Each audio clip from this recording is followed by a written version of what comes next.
how much time we take and where we are. If we need a little more filler time, then maybe some comedy or. Are you ready? Some more Okay, introductions. we're ready. We're going to do an intro. You gotta make sure you're under the light. Okay. Under the light. This light right here. Let me sit. Oh, here we can. You know what? We can put this. I can stand on the. Oh no! You're in the action, but as long as you enjoy it. This is kind of the production area, but no, because we're gonna be a full house anyway, so just it's comfortable. There you go. All right. There you go. Hi, Yanni. Nice to meet you. I'm Jennifer. Hi, Yoni. Nice to meet you. So you pronounce it Yoni. Yoni, yeah. Yoni. Okay. It's spelled Y-A-N-I, right? Y-O. It's an O. it's Y-O. Yoni. Yeah, Yanni is Greek. Okay, I'm Israeli. sorry. Do you know Yeah. Fanny? I heard the name. I Fanny need Yerushalmi? Yeah, but not all Israelis know all Israelis. But, I don't know, but it's a but tight knit community. I know, it's a tight community. I should meet him. I Yeah, hear the name a lot. He's great. It's fun. Nice guy. So just give us 2 minutes to do an intro. I'll call you over, and then we'll.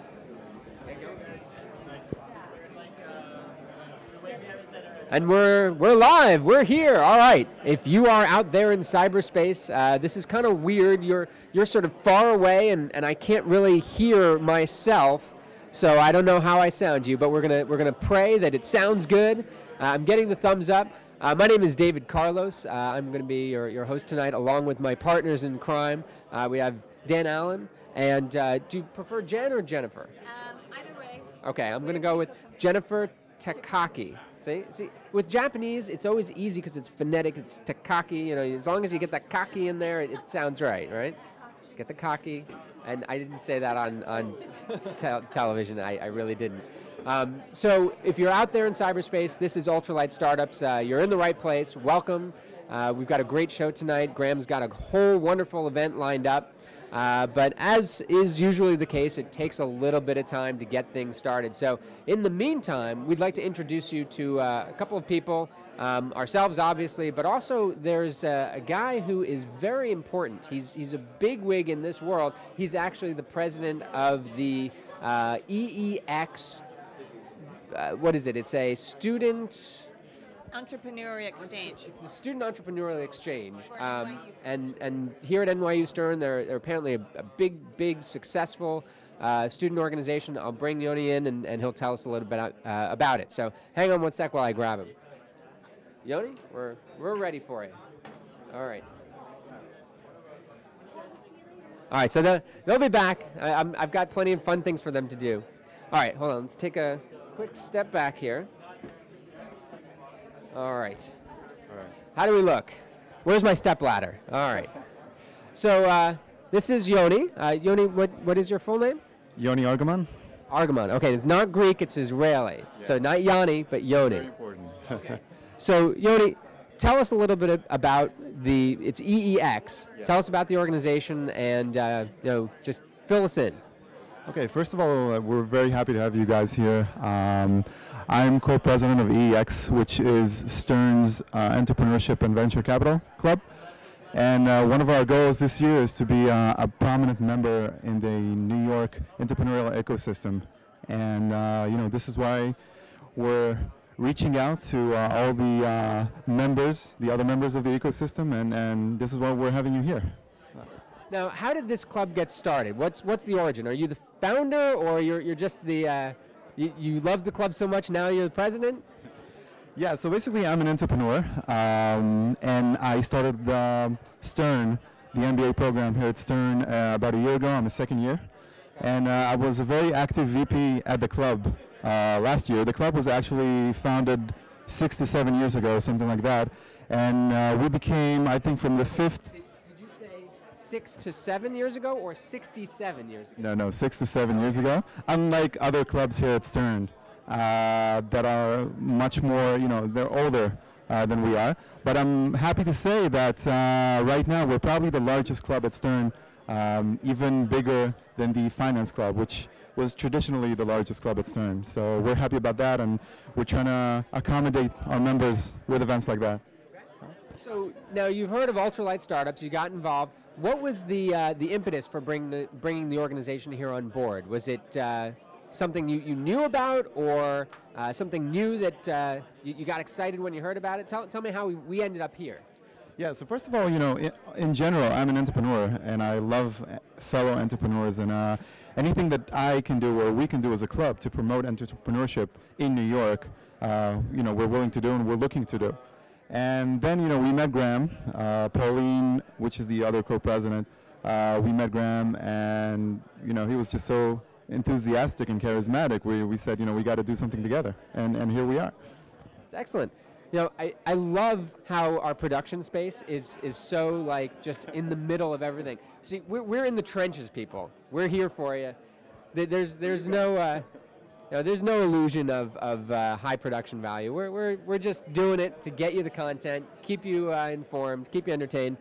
So, is there anything else that we should know as participants in this organization, or as people who are watching the stream, in terms of how we can get involved or how we can get into your sphere of influence? Because obviously it's a big sphere of influence. I mean, to be president of an organization that is as popular and capable as yours, there's got to be some good things happening there. So tell me how to get involved.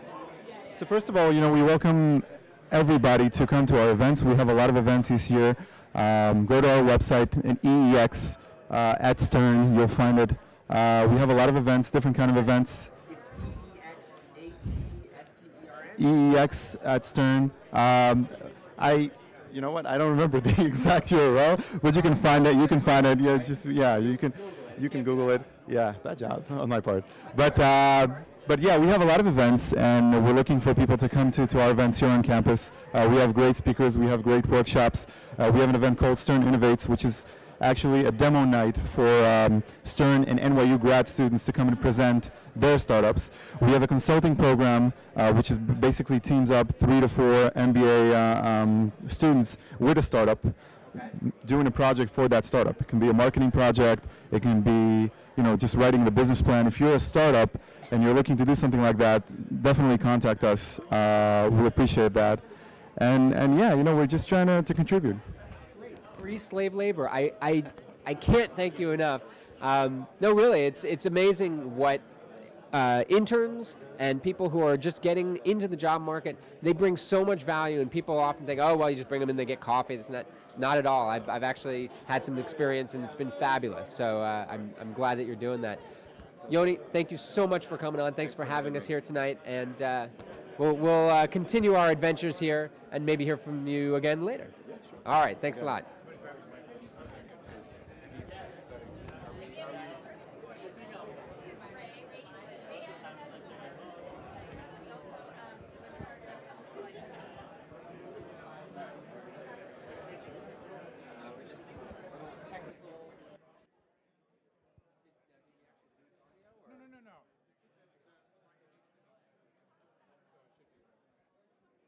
Okay.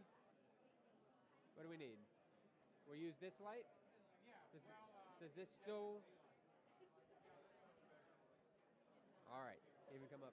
All right, so come on in. So everybody, welcome back from our little hiatus. Hold on. Give us 1 second as we continue our technical...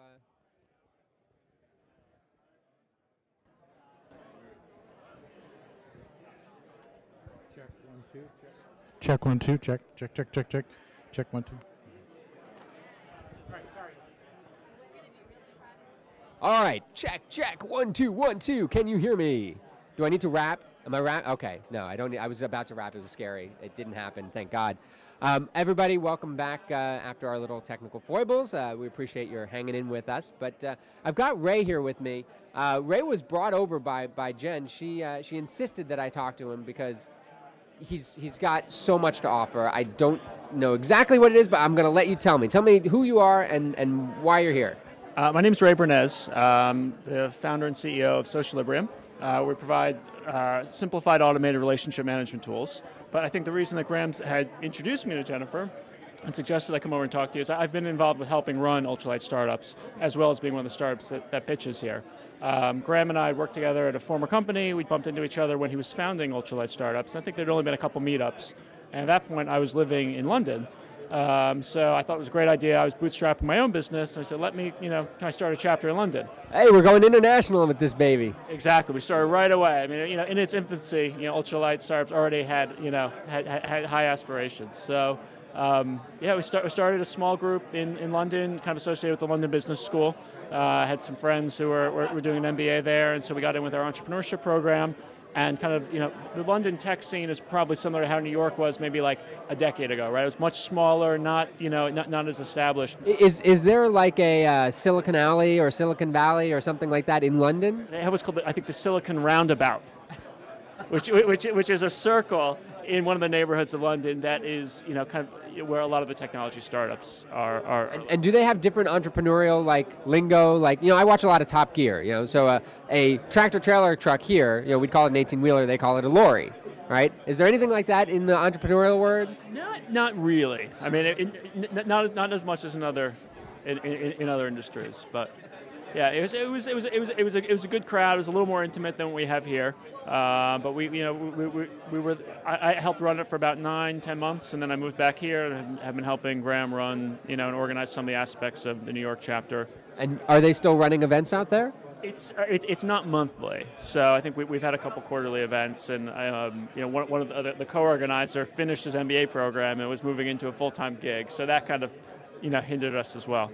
Making money, you got to do it. You got to eat. I hate having to eat. I got to tell you, it's so inconvenient, but you do, and so I understand. So, what is your startup? So, Socialibrium again provides kind of simplified automated relationship management tools, and we launched a BlackBerry application earlier this year that automatically consolidates all your interactions with your contacts, your phone calls, your emails, text messages, and meetings, puts it into a single platform, and then presents to you a color-coded dashboard or heat map that indicates where in your professional and personal networks you have gaps that require attention.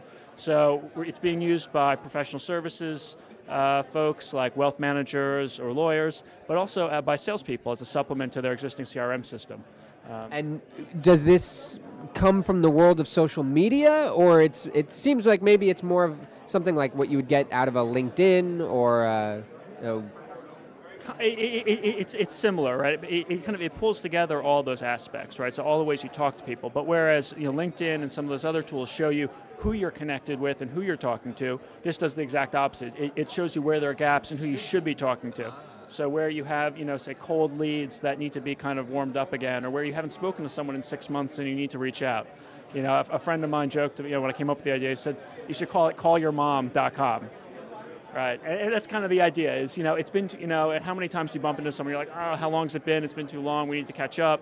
This tries to help avoid those situations, especially in a business setting where, maybe like for a lawyer or a wealth manager, you want to stay front of mind with your existing clients, but, you have, kind of clients that you're trying to land that their life situation may have changed and you want to stay front of mind with them.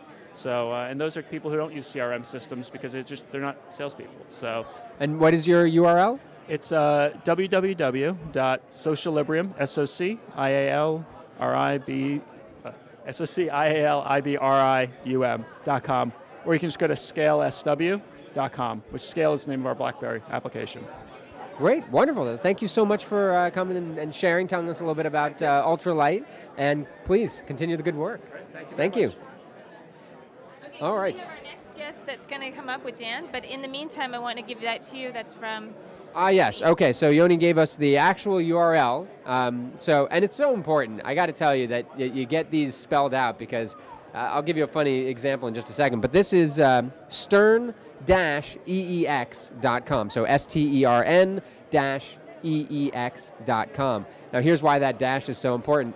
There is a popular website that I use a lot. I'm actually in the tech field, in IT support. It's called Experts Exchange. Now, their URL was originally www.expertsexchange, all one word, .com. Now, what else could Experts Exchange read as? Could it possibly read as expertsexchange.com? Yes, it could. So they actually changed their domain. It is no longer Experts-Exchange. It is experts-exchange.com. So there you go, stern-eex.com. And yes, well, we chatted for just a sec, but let me get you on camera here. Sabir, very nice to meet you. And it looks like we've still got a few minutes, so why are you here? I've been attending these ultralight startup events for the past about a year now, exactly a year now. I may have missed one or two.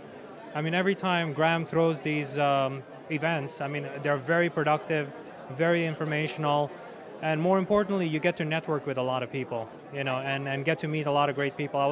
The woman I was sitting next to right now, I just spoke to her and found out about her background, and she found out about my background, and there's some mutual thing that we could be working on. I could help her business out. She could help me with some PR related things also.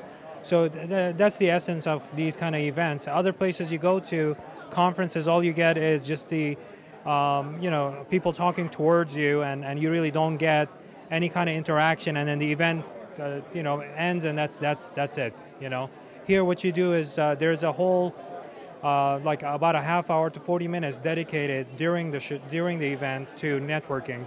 And then after the panel discussion, his format is then everybody goes over to a local meeting place where people can socialize and also get to meet other people and go on till midnight, you know, if you need to, and get to know people around New York City. For all those hardcore entrepreneurs, right? It's this is not for sissies, right? So tell me about your business, Vitamin Creek. I actually, October 4th was my 1-year anniversary of this company. Congratulations. Thank you. I actually have spent a lot of time, about 10 years in the vitamin industry, helping other companies out. And finally, after helping some other companies out, I decided to launch my own brand. So I launched it, thank God for that. I have pretty big name brands as partners, platinum partners, the who's who of e-commerce. You know, Amazon, Microsoft, and today we just signed on partnership with Sears. So this year has been phenomenal. A lot of brands that we carry 600 brands and 12,000 products. So this is a retail online, direct-to-consumer store. I would go to vitamincreek.com, yep, and I can get all my vitamin supplements. Products, anything you like. And is that also for prescriptions or just over the? This is purely natural supplements, natural and organic supplements. It's not non-prescription. And so now you've been to ultralight events before. What is well, you said that you really enjoy the fact that it's live and in person. You get a chance to network.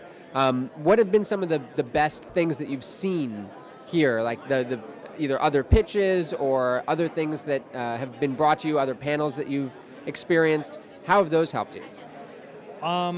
I attended one, I remember explicitly, and actually I started following that person at every other event they did, whether it was ultralight startup or outside.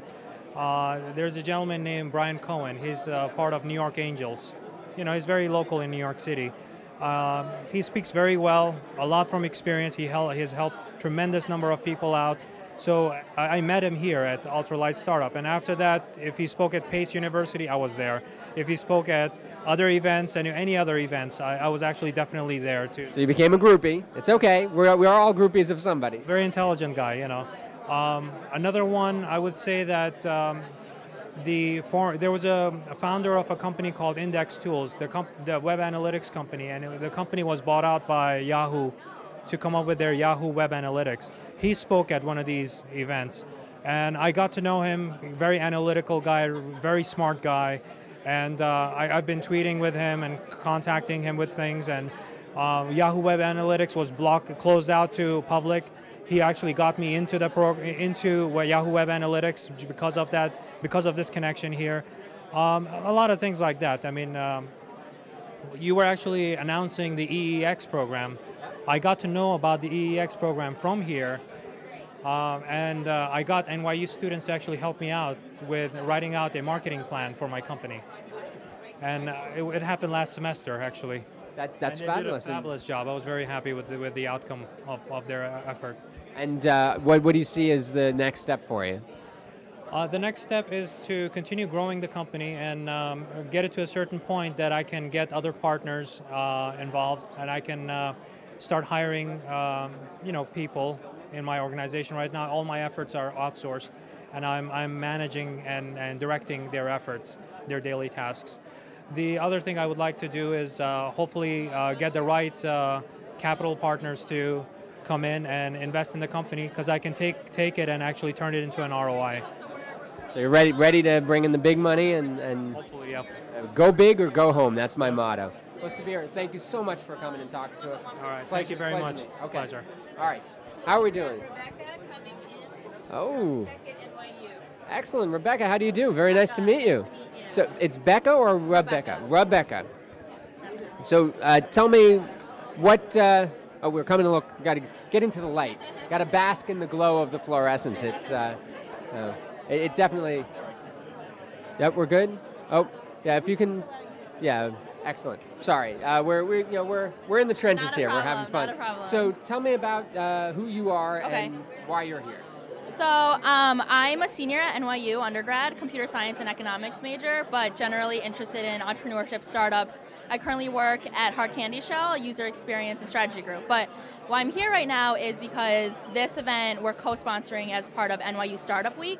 And NYU Startup Week is brought to you by Tech at NYU. So we're a student organization at NYU, and our mission is to advance tech entrepreneurship within the New York NYU community and the larger New York area. Okay, so this is a different group from EEX, or it's a subgroup? It's a different group than it's EEX. A different group, okay. Yes. And so our focus is on tech entrepreneurship and really, giving students the skills to become the CEO or a leading member of a tech startup. And so we try to bring, students that have technical skills, students that have business skills, students that have design skills, people that are, know finance, and really mix and mingle them, have them learn from each other, have them network with each other, hopefully share ideas, and maybe go off and start a business. That's the ultimate goal, Yeah, right? definitely. Start the business. Now, do you think that these young kids, because I'm an entrepreneur myself, I own an IT support firm. I had no idea what I was getting myself into, Right. what all of this was about. Are you preparing people for the realities of the horrors of small business ownership? Definitely. So that's why we have had NYU Startup Week. So we've had panels of entrepreneurs, VCs. This morning we had a discussion with Dennis Crowley, and they were very honest. We asked what are the best and worst things about your job, and they're like, it is like being a manic depressive sometimes. It's the lows are low and the highs are high. And even Dennis Crowley was telling his story. His journey with Foursquare has been very long, ever from the beginning of the inception of the idea to getting funding, not being turned down, to going to Google, then leaving Google, then Google killing his idea, to getting funding again, getting turned down. It's been a really long journey, and I think people need to know that. But at the end of the day, every entrepreneur is like, I would never trade this experience for anything. I'm my own boss. The lows are the lows are low, but the highs are high, and everything is because of my own work. And so we're definitely preparing for them, but we're not forcing them into anything. We're giving them a taste, and if they like what they hear, what they see, this is New York, they can go into the scene and explore for themselves. Awesome. Well, we're about to get started, but thank you so much for coming and talking to us. It was a pleasure to meet you. Pleasure to meet you too. All right. Okay, we're going to kick it back over to Graham because we're getting started. All right? Thanks. Ultralight startups. I think there's a lot of new people here, which is fantastic, and there's a lot of people that have been here before. There are many changes to the format today that hopefully will work out. One is the venue here at NYU. Ultralight Startups has never been here before, so thanks very much to NYU, Stern Business School, EEX, the Entrepreneurship Club for the MBA program here at Stern is sponsoring us, and EEG and Tech at NYU, which you'll hear more from later.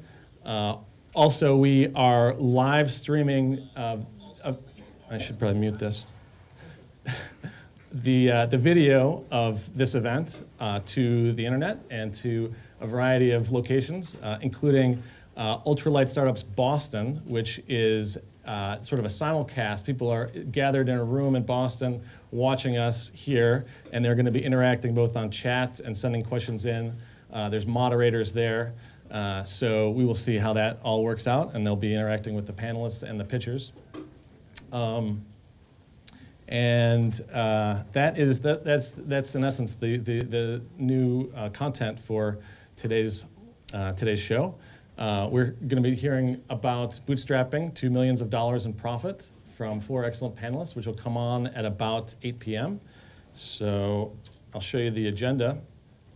For those of you who haven't been here before, we start with a set of pitches, introductions by elevator pitch, There will be about 15 to 20 1-minute long pitches, followed by 1 minute of questions. So some of you here, hopefully about 15 to 20 of you, are signed up to pitch, and you can get ready for that. After the pitches and some announcements, we're going to be doing pizza and networking. So we'll have pizza delivered here from Seamless Web, and we'll eat it right here in this room. During which point we're going to continue to the live stream, and we're going to have some more interviews there. And then we'll go on to the panel. The panel starts at about 8 o'clock, and we're going to be hearing from a variety of people who have started companies with no capital and grew them to $1 million or more in profits annually, which is pretty remarkable. And I'm sure that's what you're here to hear about. So with that, we are going to get started with the pitches. This is Ray Bernaz, by the way. He helps out with pitching, I guess. So you want to talk about the guidelines for pitching? Sure. We, as Graham said, we like to do introduction by elevator pitch. The reason being, it helps everyone to kind of get to know who's in the room, and also is a good opportunity to figure out if there are other people you want to network with. You kind of find people who pitch end up being the most interesting ones to kind of go up to and speak about at the breaks. A couple guidelines. Each pitch should be 60 seconds long. Given the number of people we have in the room, I think we're going to be pretty draconian about the timekeeping. So I'm going to keep time on my stopwatch. I'll give you a 10-second warning, and then I think we're going to cut you off and then limit it to 2 questions from the audience. Just some basic advice. I mean, make sure you mention your name and your title and the name of your company. Seems basic, but it helps to kind of know who you are afterwards. Make sure you talk about what it is you do, who your target audience is, and what the revenue model is. Because if you don't mention the revenue model, I'm sure it will be one of the first questions. If you are a service provider, we do ask that you just bring up a few tips for people for some of the startups in the room to take advantage of. And one of the things we always like to highlight is if through Ultralight Startups you have made any connections or partnerships. There is a pretty vibrant community across the ULS companies, and we like to highlight that. So. Awesome. So, and we're going to have an on-deck person. So basically, I'll show this momentarily. So this is the order in which the pitches will take place. So Todd Spitz, I think I saw, come on down, and Rush, is Rush here? So maybe that seat, or just hang out like sort of right over there, if you're on deck. The on deck seat. There you go. Which mic should we use? Take one of these handheld mics. Is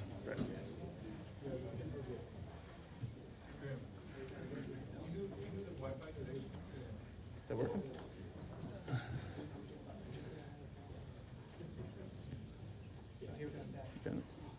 All right, everyone hear me? Sounds good. All right. Go? Go ahead. All right. My name is Todd Spitz. I'm the president and co-founder of GiveLoop. We're a data-driven online donation tool that really takes the advantages of offline fundraising campaigns online. So depending on the season or the organization's sort of changing needs, we take all of the advantages of that and having very specific places where you can donate and making it very simple and easy for people to collect that information online. So we're a lot about the data aspect of understanding why your donors are supporting you and what it is that they're really interested in, and trying to really capitalize on that throughout the process. For our revenue, we either take a small transaction fee on every donation or a monthly fee from the organization, depending on their readiness to pay. If anyone's interested in learning more or working out partnerships, things like that, we're always very open to ideas like that. So. That's Tom. Any questions? Questions for Todd? Yes. GiveLoop.com. Another question for Todd? Organizations that you work with? Yeah, we in New York, we just recently started with Harlem Live.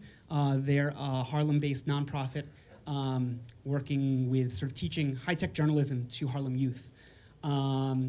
Some other ones, we started very small. We're sort of working on the initial product right now.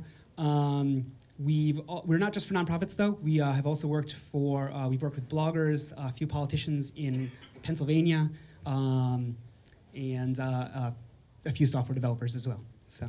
Great, thank you, Todd. So we got Rush up, and then on deck, Sergey.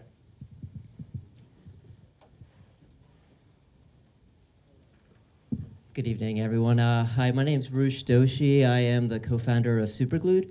Superglued is a community for concert goers. About over 70 million people go to see concerts every year in the U.S., and there's not one place that really, and they're documenting and they're documenting and sharing their experiences in many different ways. What Superglued does is we aggregate all that content together in one place. So whether all the photos, the videos, the set list, all the tweets, all the check-ins, one place, we bring it all together. And the idea is that we become the place where every show, past, present, and future, is celebrated and preserved collectively by the people who are there. So as far as the revenue model goes, we generate revenue through affiliate deals, where you can purchase 10 tickets, seconds. albums, sales, as well as merchandise. We have co-branded partnerships in the works, and we also do advertising. And that's time. So. Great. Any questions for Rush? There. Is the website user-driven, or is it by... Repeat the question. The question is it user-driven or is it by us? And it's a combination. We go out there and we're aggregating content for specific shows. We have over 400,000 shows in our database. And the other thing is users can, of course, submit their content as well. The other thing that we do allow, just quickly, is we make it very easy for you to link to all your other accounts that you might have. So if you have a YouTube account or Flickr or Foursquare or Twitter, whatever you're using, if you use a unique ID for that event, we aggregate it all onto Superglued. Right. One more question. Maybe in the back? Yeah.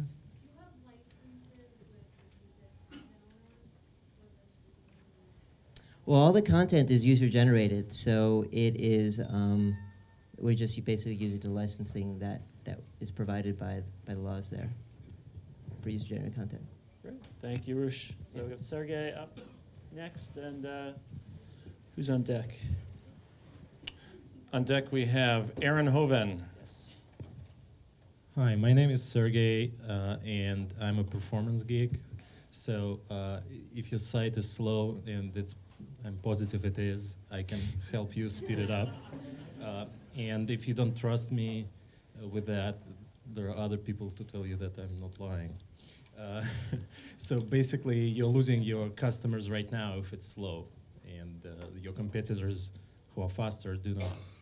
So what you're looking at is Show Slow. It's a site based on my open source project that helps you track over time what your performance is, and it got very popular. So I'm thinking of turning it into a subscription-based service with some consulting as well. So I'd love to hear 10 seconds. What you have to say about business models and stuff like that. Plus, go sign up and know how fast or slow you are. This is Last.fm. You can tell 62% is not very fast. Great. Any questions for Sergey? So did you start it originally without a revenue model in mind? Yes, originally it was open source project, but it got very popular, and that here's the marketing part solved. So the revenue model, no, actually the revenue model is subscription based, so it's relatively obvious here, the main one. But the next question is, will it make the money? Yes. That performance is 62% relative to performance. To what you can do. I'll be happy to talk about it in other setting, but okay. I have a meetup which I talk hours about. Awesome. We'll Sounds take you good. up on your offer at the break. And Perfect. Nick is on deck. Whenever you're ready. Hey, so my name's Aaron Hoven, and I'm co-founder of SourcePad, where we use Agile in video conferencing to build web, Facebook, and iPhone apps using our developers located overseas. So we deliver value to our customers in three main ways. The first, we hire developers who speak English and work US hours, even though they're on the other side of the globe. The second is we're fanatic about quality, interviewing 50 to 60 developers for each hire. And the third is we're obsessed with client goals through agile development, daily scrums or meetings, and tons of metrics. We make sure that our clients are getting what they want from our developers. We've had about 45 clients here in New York, a couple from Ultra, and some of those have gone on to become funded startups in the last year. So if you want a web, Facebook, or iPhone app, come see me. Thank you, Aaron. Any questions for Aaron? Which countries are the developers from?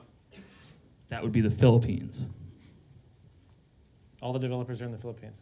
Yeah, everyone works out of the same office, actually. So that actually does a lot for team building and cohesion and idea sharing. One more question? Go ahead.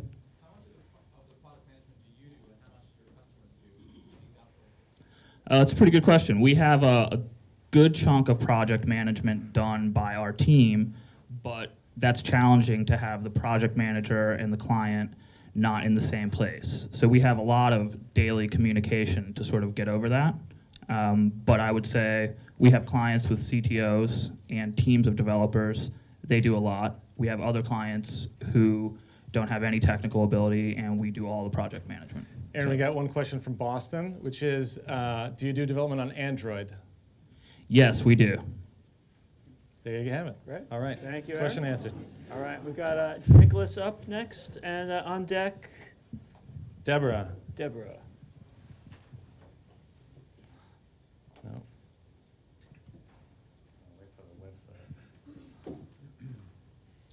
So you'll see a little video here, but my name is Nicholas Maddox. I founded Anagram Technologies probably about 9 years ago and developed a product called Copy to Contact. What it does is it saves you time in entering contact details or appointment details into the software you use on a daily basis, like your contact list, your address book, your calendar. So instead of retyping a million different fields details all at once, in sequence, you can enter all that information at once just by grabbing text off your screen. So it sort of does some intelligent processing and dumps it into your contact list for you. The end result here is more time in the day, time saved, frustration avoided, and more productive work day. So we're basically saving the world, one contact at a time, or one appointment at a time. So what I'm doing here, in the revenue model here, yes, I've got a number of products on different platforms. The iPhone, Outlook, Salesforce.com, and Google. And I'm here looking for some kind of business partner, somebody who's got the business side, since I'm a real savvy tech guy, but need to balance out the team. Any questions? Questions for Nick? Sergey's got a question. Sergey.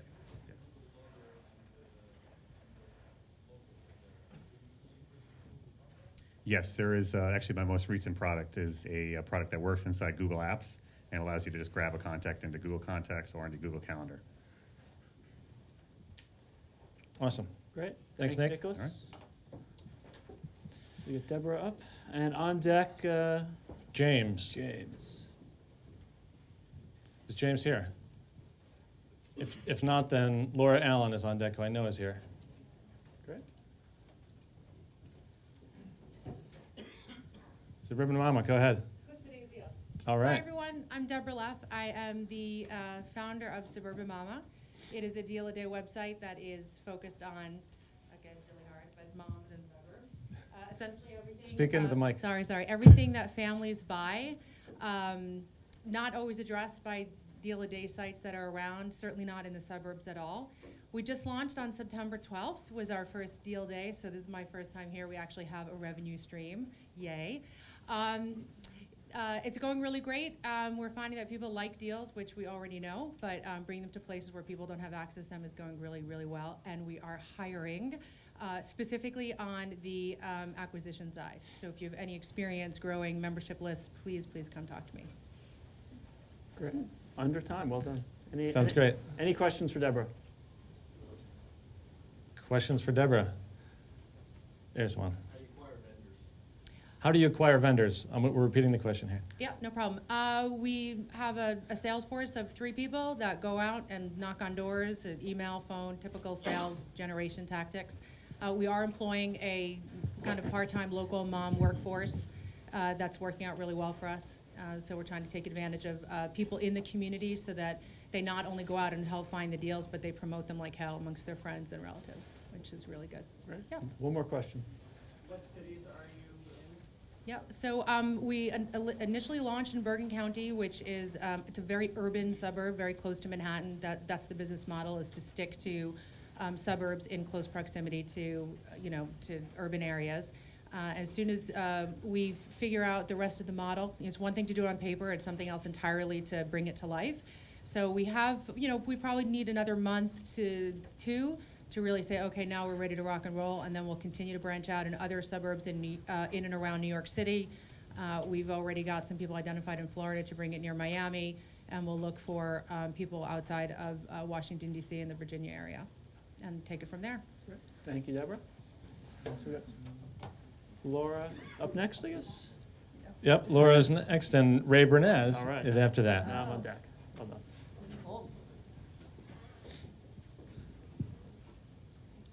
Hi, I'm Laura Allen, founder of thepitchgirl.com, and obviously you can see from my website, we bootstrapped the crap out of this company, so it's already profitable. And what I do is I help entrepreneurs pitch more effectively, because a lot of times you guys have great ideas, but you don't have the sales background. So that's what I help you with. And ask me about the $1 billion pitch that I just did for one of my clients. Am I supposed to give you a tip too? You can do that, I think. Okay. Give a tip. Okay, Laura, I'd like to ask a question. Yeah. Tell me about your $1 billion tip. Your I don't know the pitch verbatim, and I don't want to take up too much time, but it had to do with a lawyer who put together a deal for Lord of the Rings, and he based a pitch around that deal because he discovered it was worth $1 billion, the deal he put together. Wonderful. That's the quick story. And my tip is create a pitch for every niche. So if you have a bunch of different things you're doing, you're a Renaissance person, create a pitch for every niche. Excellent. That's my time. Thank you, Laura. Any questions? Yes. Yes, I have a blog. I think I posted to it 3 months ago, so I gotta do that. Yeah. No, I didn't even bother to do it. I had somebody do it. So if you want to do a guest post, I have 927 hits, so you'll benefit from all that traffic. And now it's you. Be sure to upgrade your servers beforehand. Okay, Ray, you're timing yourself. Is this mic picking up the sound okay? Okay. Good. Hi, everyone. My name is Ray Bernez. I'm the founder and CEO of Socialibrium. At Socialibrium, we provide simplified and automated relationship management tools. We launched a BlackBerry application called Scale earlier this year. And effectively what it does is it automatically consolidates your phone calls, emails, text messages, and meetings that you keep on your BlackBerry into a single platform, and then reflects essentially the health of all those relationships in a color-coded dashboard. So you can quickly look at it and understand where you have gaps in your personal and professional network that need to be addressed. We have a subscription-based revenue model, and right now we're in use kind of both on the sales side, for sales teams using this as a complement or a supplement to their existing CRM system, as well as provide professional services people like lawyers, accountants, wealth managers, consultants, people who traditionally don't use a CRM system but need to manage lots of relationships. Right now we're working on integrating with actually a website that we've kind of partnered with through Ultralight Startups called Crossover Intelligence. And submit it. Any questions? Fantastic. Questions for Ray? Sergey. Which other mobile platforms do you support? So right now we have a BlackBerry application that's out and in production and available in BlackBerry's App World. We also have a version on the iPhone, but unfortunately, given the APIs we need, it only works on jailbroken iPhones. So it's really just a toy for now. Any other questions? No? All right. Thanks, guys. Great. Thanks, Ray. Tom is on deck, and Aaron or Tom is up, and Aaron Sylvan. Is Aaron here? Then Patrick Chen is on deck. Hi, everybody. My name is Tom Farrell. I'm founder of PEO Spectrum, and we are a brokerage or consulting firm that helps companies shop and compare HR outsourcing firms. So again, we have a sales background and we have revenues, but the technology and the site is lagging behind. Our revenue, every consultation and service we provide for our clients is free. Our revenue model is such that we're compensated 100% by our network of vendors. So just like a mortgage broker or any brokerage model, we're applying that to this niche industry of HR outsourcing. And that's pretty much it, bootstrapped. What types of companies would use a PEO? Usually 5 to 100 employees that are purchasing healthcare for their employees and have a solid payroll, steady payroll, and have that occasional HR question, how to hire, how to fire, how to put together an employee handbook. There's a lot of great articles, PEO Learning Center. If somebody wants to know what is a PEO, a professional employer organization, just go right up there, and there's tons of articles for people to dig into. Question in here? Where does the qualitative content about the PEOs that you're presenting come from? It's not online. It's not online yet, and I don't know if we'll do that in the future. It's one of those things where we want to have contact with the client. It's a business-to-business sale, and there's a lot of intricacies that we feel a human touch is pretty important to have. Good. All right, thank you. All right, And thanks. next up. Next up is Aaron, I believe, is not here. Is that correct? Then Patrick Chen. Great. And who's on deck? And on deck we have Frank. No, Max. Max. Great. Whenever you're ready. Hi, I'm Patrick Chen. I'm the founder of PopuGamer. PopuGamer is a user review gaming site where real gamers come to review games. I'm actually also a student at Stern, so this thing was definitely bootstrapped. And we've been live for about 6 days. So what we're trying to do at PopuGamer is kind of buck the current system of how games are reviewed, which is, you have a professional gamer, a professional reviewer who's paid to review games in like a weekend or a couple days. They write a review and assign it some arbitrary score, like a B- or A+ or whatever. And so the problem is that regular gamers don't play games in this way. We don't rush to play it in a weekend. We enjoy it over weeks or months. We don't talk about games with each other in B+ or A- terms. And so at PopuGamer, what we're trying to do is recreate real-life discussions on games where anybody can come 10 seconds. and just review a game, and where the rankings of your games are based upon the opinion of the crowd. And that's time. Any questions? In the back? When do you plan to market the site? So we're trying to start local with NYU and try and do some stuff here, and hopefully get some publicity through some blogs that we have connections with. So. We got a question from Boston. Who is your competition and what is your niche?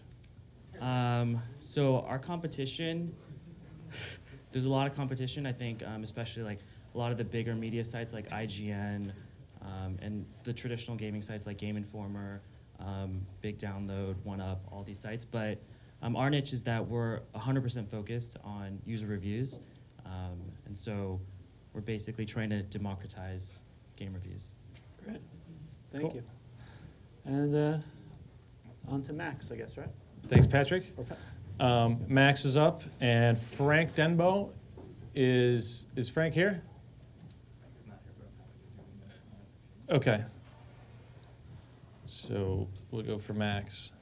How you guys doing? I'm not wearing my name tag. My name is Max. I'm the founder of Text a Cab, and if you ever spent more than 5 minutes looking for a cab or more than a minute thinking about getting a cab, then I guess Text a Cab is a good solution, alternative.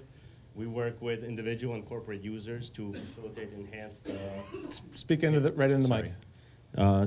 We work with individual and corporate users to enhance and facilitate the process of hailing and reserving a cab.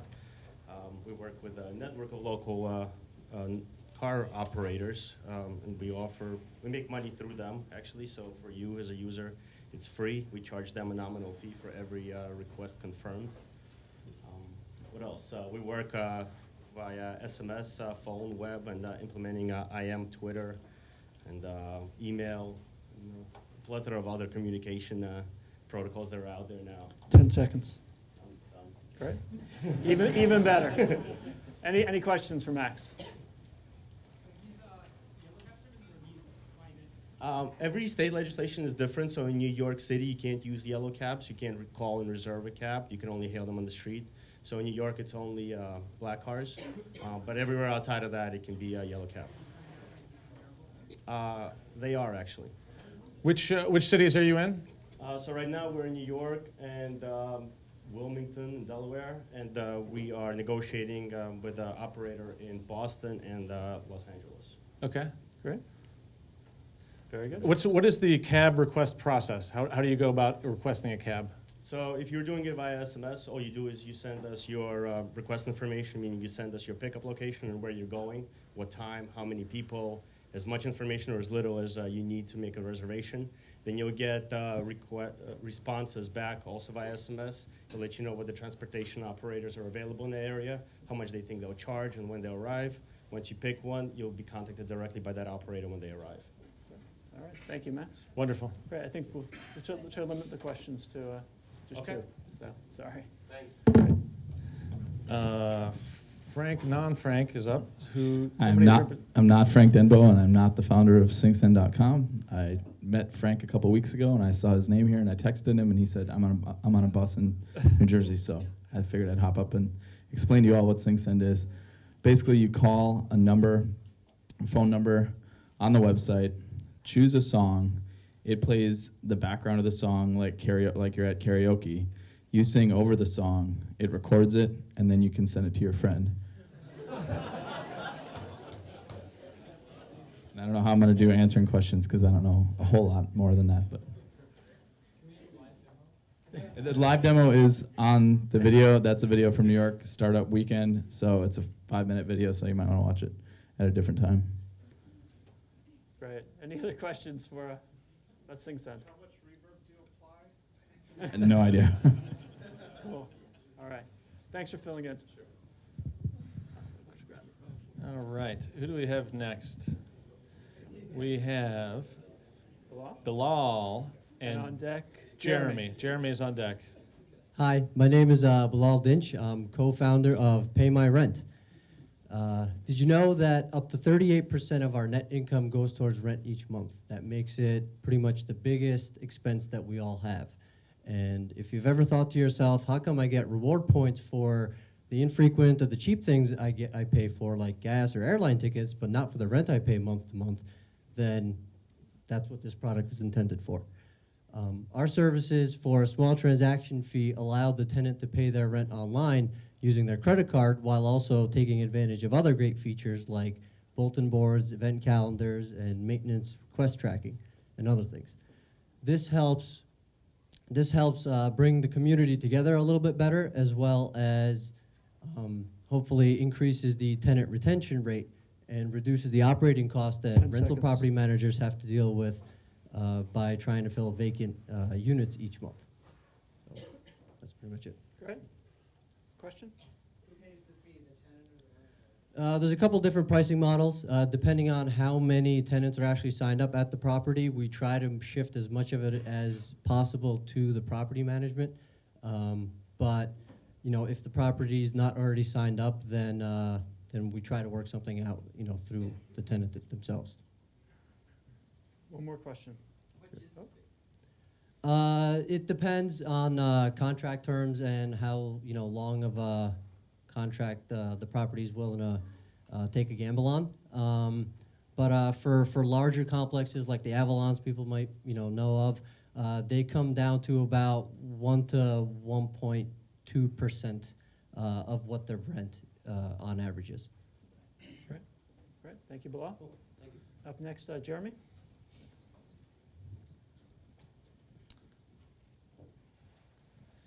Jeremy and Paul is on deck. Hi everyone, I'm Jeremy Galen. I am a co-founder of Truca.com. Truca is a private search engine. Truca was born out of a sense of the inadequacy of public Q&A and recommendation sites.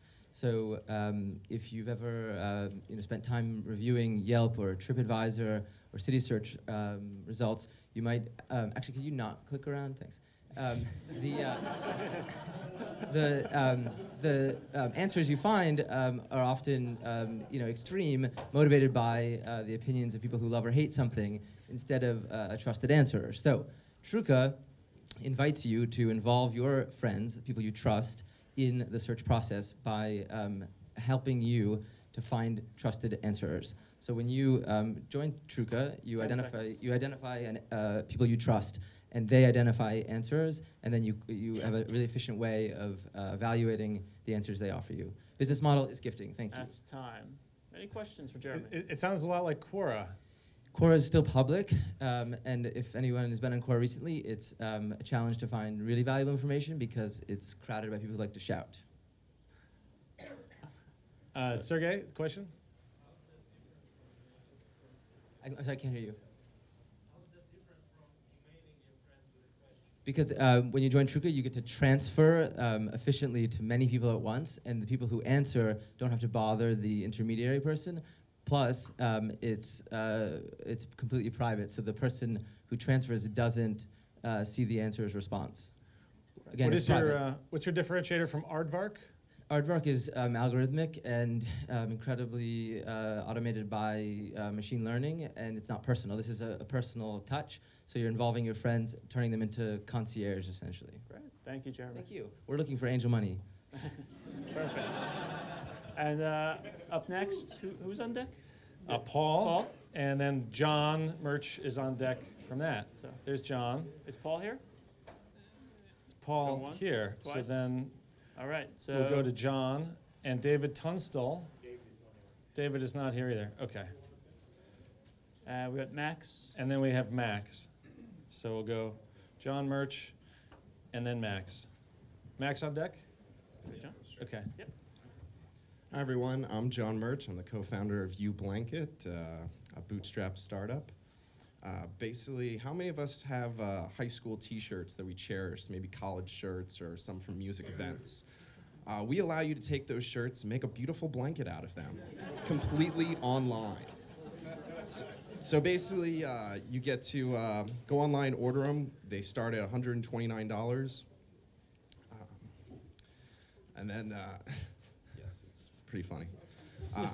So we send you a prepaid envelope, you put in all your shirts, you send them back to us, we take photos of them front and back. We actually, you then go online, actually crop these shirts digitally, and then we actually cut them up and sew it and mail it back to you. Any excess of panels we use for a 501(c) charity, Project Night Night, that we donate. That's 10 seconds? Sure. Blankets to homeless children for. All the blankets are made in Bethlehem, Pennsylvania. And great, Tom. Perfect. Any questions for John? There? How many blankets have you sold? it's about, I'd say, 80 or so. How many blankets does it take for how many shirts does it take for them? Sure, it's a minimum of 10 shirts, front and back. We recommend about 15 to 16. Right. Do you have any customers yet? Yes, yeah, we've sold about 70 of them already. We launched officially January to friends and family, and we've been scaling since. Great. Thank you, John. Good. Great. We got Max. And who's on? Do we have on deck? Richard. Richard, the last person. So I'm the second Max to present this evening. Hi, my name is Max Vishnev, and I'm the founder and CEO of City Rover Media. And this site was launched approximately a month ago. Our focus is on local flavor, so we'll give you hand-picked recommendations sent to your inbox for free. Aside from the site, we also have some really cool iPhone City Guide, which you can download for free as well. We currently have 2 city editions in New York and Boston. More are in the works. Now, we're a New York-based startup, completely bootstrapped. And so we focus on relatively off-the-beaten-path places in your city that are light on the wallet. So everything from great coffee shops to restaurants to bars to places with live music. We even throw in some city trivia, and we give you weekend to-dos. So again, you can sign up two ways. You can sign up for free using our social sign-up widget in the top right-hand corner, or you can download our iPhone app by looking for City Rover on the in your app store. Okay. Thank you, Max. Questions for Max? So Urban Daddy and Thrillist is another similar one. Their target audience is slightly different. They're targeting the young male, well-to-do demographic. We're targeting both genders, and we're targeting people that like to go out and explore their city, but have a certain budget in mind. They don't want to spend $15 on a martini at a rooftop hotel bar, for example. How many, question from Boston, how many reviewers and what are their demographic? All right, so we have 10 actually, including me, so 10 reviewers in total. So we have 5 and 5 in New York and 5 in Boston. Their demographic, they're all actually late 20s, mid to late 20s, and the target demographic is not necessarily age specific. It's more about the types of people. So in other words, if you like to go out, explore your city, as I mentioned, but without spending too much money, and you prefer to find off the beaten path places, nothing corporate, nothing touristy, nothing overpriced, cityrover.com is your source. Great. Thank you, Matt. Any other questions? And last pitch. Or do we have, is Richard here? Oh, sorry. Richard? Good evening. My name is Richard Bottoms. My company is Glass Hand Network. We provide support services to public broadcasting stations so that they can take their existing inventory of old programming and stream it to handheld devices such as the iPad. Our model for making money is by placing advertising over the programming that the people are watching. We are currently working with KCSM in San Mateo. We have another public broadcasting station on deck in Albuquerque, New Mexico. We hope to be in all 50 states by the end of the year. The system works with Amazon S3 on the back end. Richard, they can't hear you on the internet without the microphone. Sorry. System works with Amazon S3 PHP-based server on the middle and iPad and iPhone applications for the device. Basically, I'm writing everything. I need some assistance in getting all this pushed out the door. Thank you. Great. Any questions for Richard?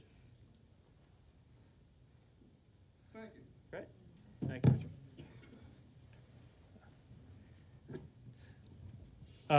Is public broadcasting okay with ads over their content? At the end of the broadcasting and in the circumstances that we're working on, yes. The answer is at the end, yes. At the end of their broadcasting, and yes. And yes, that's from Ustream somewhere on the internet. Okay. Yes, we have Steve Durham is up, and he's going to talk about Vidco. .tv. Is that correct? Yes. Okay. Hi, I'm Steve Durham. I am the principal of Vidco.tv, which is too big for this screen.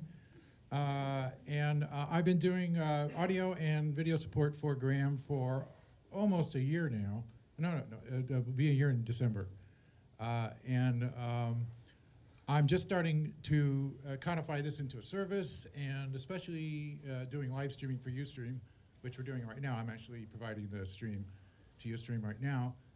And also other types of video production for YouTube and kind of promotional stuff. But mainly we're focusing on the live stuff. I've been doing videography at Jazz Lincoln Center for the past 5 years or so, which has led me into this. That's about it. Great. Questions for Steve? Yeah. Richard? Can we talk? Sure. The question is, can we talk? Absolutely. Sergey. Okay, thank you. Well, hold on. You got another question? Okay.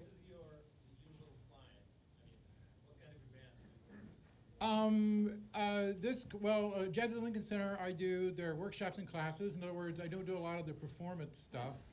I tend to do this kind of thing where video is used as a source of information or communication. So, but of course, I'll do any kind of video. So. Very good. Thank you. Anything else? Thanks, Steve. Great. Thank you, Steve. Okay. I think that is it for the pitches. Now we have some more announcements, brief announcements. And I wonder if anybody here from the Ultralight team can tell me if the pizza has arrived.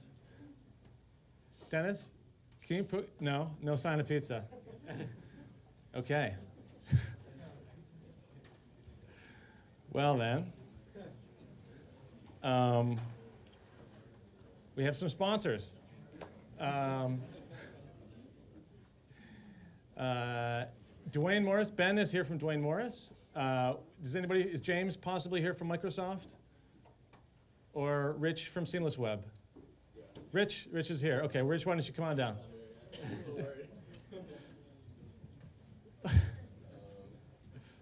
Hey guys, so hopefully the pizza will be here soon. But if you don't know, Seamless Web is a place where you can order food online from restaurants in New York and in Boston and San Francisco, etc. So actually, if you've never used Seamless Web, this is a good time to be here because we have all this month and in November a discount code for $10 off your first order. So if you want to try that, it's MOREAT is the code.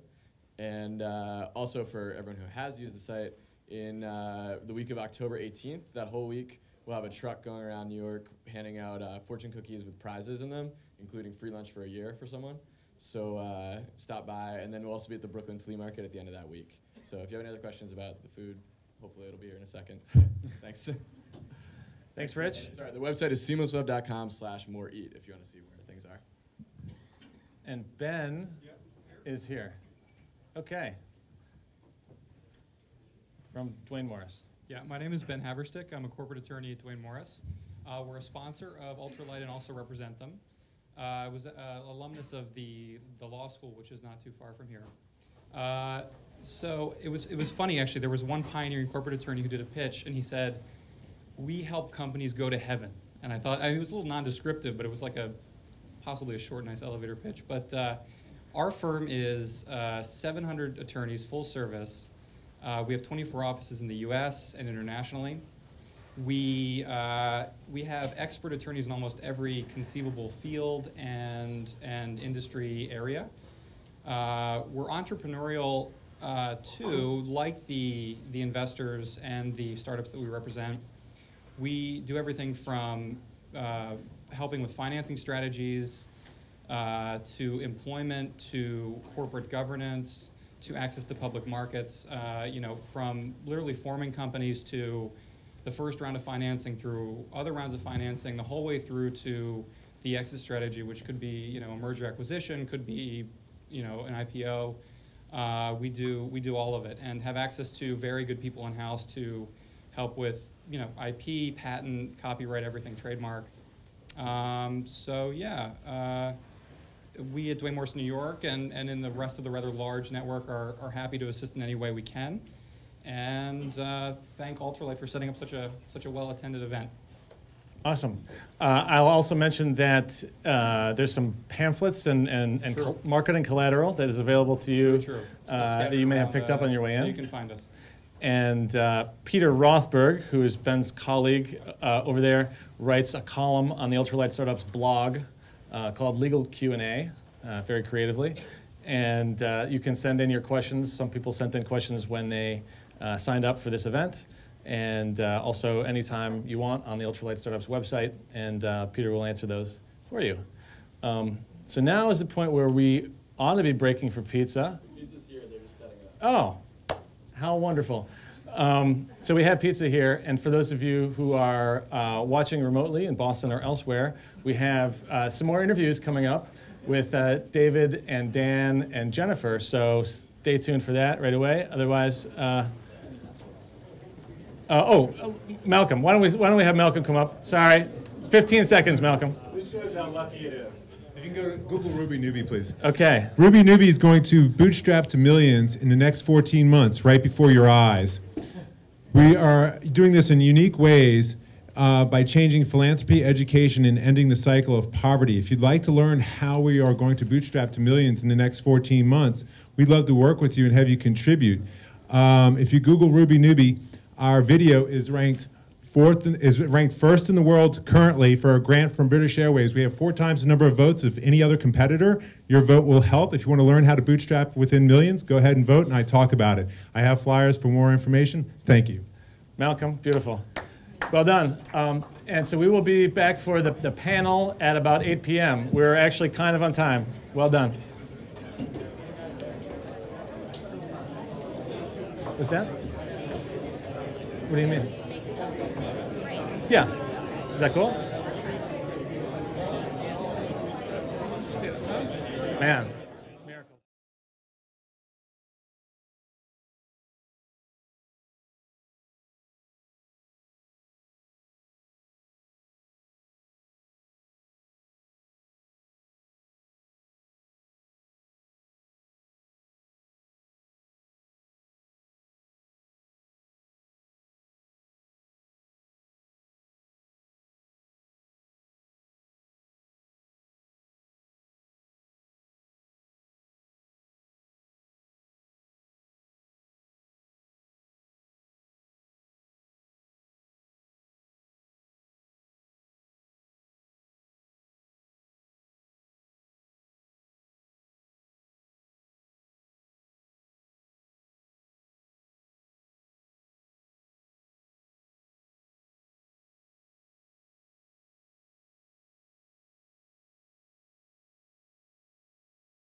Ooh, show me.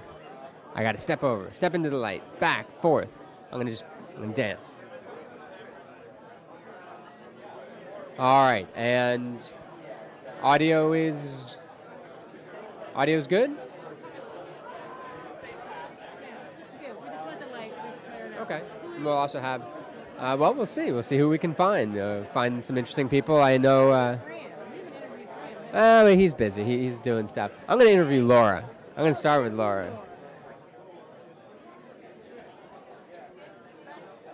Laura Allen is the pitch girl. How do you do? Good to see you again. Good to see you. And thank you very much. I wore it specially just for tonight. It almost matches you, except it's purple and you're blue. But how you doing? I am well. How are you? I'm doing very well, very well. So tell us a little more about the Pitch Girl. The Pitch Girl was created to help entrepreneurs pitch better, because not all entrepreneurs can pitch and sell really well, and that's my background. And it pained me to see entrepreneurs that couldn't present themselves well and couldn't pitch well. So I said, I'm going to do something about it. I'm going to create thepitchgirl.com. And so you're specifically targeting the entrepreneurial community for pitching, as opposed to people who've just been in sales forever and just suck at it. You want to get them while they're young, right? They usually don't know that they suck at it. That's the problem. Whether it's established. I do work with corporate clients as well, but I have a love for entrepreneurs, because I think New York in particular and Boston, we have a lot to prove. It's not all about Silicon Alley. You know, I love the West Coast too, but New York and Boston, love it. East Coast, baby. East Coast, you know, there's a little rivalry, little East Coast, little West Coast. I lived on the West Coast for a little while, and when I was out there, I thought, oh, hey, this is the place to be. But now I'm back in New York, so I got to represent again. Right. And when I'm on the West Coast, it'll be a little bit different. So now, what brings you to ultralight events? What's your goal? Are you trying to bootstrap to millions? You want this to turn into a big? I don't even need to bootstrap to millions. Just like $500,000 would be fantastic, and then I can take it from there. Okay. That sounds good. You got to set the sights low, right? Right. What was the saying? If you're going after a bunch of trout, you go after a big whale or something. But no. Think like a blue whale, right? Blue whale goes out, eats lots of little krill. So if we don't necessarily set our sights too high, we stay reasonable, we stay realistic, then hey, $500,000. I can do a lot with that. Cool. It's easy. And and then millions. And of then course. millions. Yeah. Then millions. So it's not too stressful either. Right. Very nice. Well, it's great to see you again. Great Thank you to so see much you. for coming and saying hi. Yeah. And best of luck. And we'll thank talk you to guys you soon. for coming. What a great event. Yeah, people are having fun. They're eating pizza. Smells good. Oh yeah, we gotta do that. All right. We're gonna keep practicing our audio as we go through here. But I believe we have. I've got people. My people are out there. They're getting people. So we'll find some people. Hey, excellent. Look at that. Oh, and your Spencer's back as well. Hello, come stand here. We're standing under the light. This is our studio environment. One fluorescent light. Take just one step forward, and it is. Look at you or the camera? Well, look at you. that's your audience, right? Those are your fans. They love you out there. I'm not as exciting or interesting, but it's fun to make some eye contact with another person. So, whatever is comfortable. So tell me about who you are, why you're here. Well, I've been starting new companies for 47 years. But you're so young. Thank you. Worked for a big company for 8 years, decided I was 7 years too many, left, found a company with an interesting product, turned it around, sold it to Dymo Industries in about 3 years space. And then I went on to do multiple. I was in the computer business, I was in the scrap business, I was in the baby products business. Anything that appealed to me that I thought was of value and there was a real market out there and that I could see a path. I never understood the details. I always hired people who knew what the hell they were doing. Particularly in the computer business, what we did was to convert most of the major directories into something called the computer. It used to be a book. And we a book. I've heard of those. I've heard of them. They kept their data on 3x5 cards. They'd update them. It took 18 months to update it. Long tables, grannies, I got an A, I got a B, I got a C. Then, so we took those cards, we sent them to India, Caribbean, and Ireland, and we converted into something called punch cards. This is early 60s, okay? And back they came, and we put them into something called the computer, and we'd written programs to manage the data in such a way, however they wanted it organized, and then we could play it out on film strips to make plates for printing. It was still back to a book, but it was the first it was ever done, and the company was named after me, Sedgwick Printout Systems, and because most of the directory people were terrified about the idea of getting the computer, because they had the computer mess up their financial sector horribly, and I'd come in and say, "Now I'm going to put your product in." But we had great success. We test and show them, and usually the CEO, my partners were a major newspaper group, so they could introduce me at senior levels to these directors. And the CEO would say, "Well, I need my computer person and my art director." And I said, "No, if they're there, I'm not coming, because the computer person is all offline, had nothing to do with the computer system." And then the art director was supposed to look at the type to see if the Bodoni bold was exactly as Mr. Bodoni had designed it. And I said, "Have you ever looked at your mashed, what do you call it, line type slugs?" Yeah, which was just a mess. So I had great fun with it. I did a lot of speaking. Then I sold the company to my partners. And then I got in the scrap business, and then I got it. Now, I mean, most of my business has been dealing with things, not this kind of stuff. Yeah, this whole web stuff, it's very intangible and ethereal. I got a company with a partner of mine out in California, and we've aggregated content from bloggers. Oh yeah, we're just. Yeah, we wanted to give a shout out to Boston. Oh, hi Boston. I'm from you. I'm from Boston. I'm from Dedham, Massachusetts. Hello. Because we're streaming live to Boston as well. We are, yeah. And we want them to know that we're representing. So. And I packed my car in Harvard Square, so you can be happy. Anyway, we're aggregating content from various serious bloggers, physicians about medical, lawyers about it, and making the content available to anybody who wants content, because now everybody wants content. I mean, it's deeply, we really get into the weeds. It isn't just, an article here, an article there. If it's on the subject of knee surgery, for instance, we really get into the various kinds of nerves, what kind of treatments you have, after treatment, so it's being sucked up by, we got into RSS, where, really taking off. But my dream is now is in waste energy. Got a company that I'm trying to get organized with a partner of mine to convert waste streams to ethanol, potable water, diesel, hydrogen, whatever. It's kind of a magic operation, but the yields of the carbons that we make these products from are significant and very costly. A system will cost up to $800 million, but it'll top line the first year of operation $350 million. Well, can I write you a check? You may. So anyway, it's been fun, and I never stop. This whole business of being I hate the word, entrepreneur. You know the original entrepreneur? Prostitutes? No? No, close. Entrepreneurs were young men who took advantage of elderly ladies.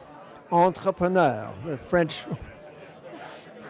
So I've been taking advantage of elderly ladies.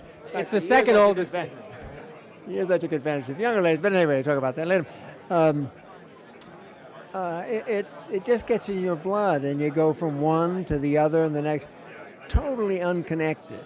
I mean, one had nothing to do with the other, but I could see an opportunity, put together a group who really knew the business. I mean, that's kind of necessary. Raise some money, or just do it from scratch. Hopefully we can all follow your shining example and be horrible entrepreneurs, but, be good entrepreneurs but horrible people, or take advantage of old. I'm not sure what the lesson to take away here is. But no, To me, starting a business it's the only way to live. I mean, to work for a large organization, you can't flower, you don't grow, you take a piece of paper and you do something, you put it on the other side. I mean, that's not true for every company, obviously, but from my perspective, it's deadening, because there are rules and policies, most of which are 30 years old and should be broken. Nobody wants to be a cubicle gopher, right? With the little thing, the pop up their head over the top of the cubicle. No. I did that for a little while, and it's not fun. No, not at all. Well, thank you so Anyway, much. nice to meet It was you. a pleasure to meet you. Okay. And thank you for coming and sharing. Right. All right, so I think we're going to move on. Oh, yeah. Everybody, I want you to say goodbye. This is a little insider tip. That was actually Kira Sedgwick's father. So for those trivia buffs out there, who knew? Very nice man, and hopefully we'll all grow as happy as he is. So now we have Spencer Fry. Spencer, pleasure to meet you. Tell us who you are, why you're here. Sure. My name is Spencer Fry. I'm the CEO and co-founder of Carbon Made. We're presenting along with 3 other panelists in about 15 minutes, and we're just going to talk a little bit about bootstrapping companies for startups. So. Now, Carbon Made. I'm made out of carbon, mostly. That's actually where the name came from. So basically, we're all carbon-based life forms, and we make things. So Carbon Made is an online portfolio service for artists and designers and creative people to display their work online. So you come to our site, you upload your work, and we display it in a beautiful way. And then you can send it out to recruiters or your friends to get them to see your portfolios. And would this be primarily for artists who are just purely creative, or this is for business? No, it's all, right now it's mainly visual artists, so illustrators, photographers, animators, so we do a lot of video as well.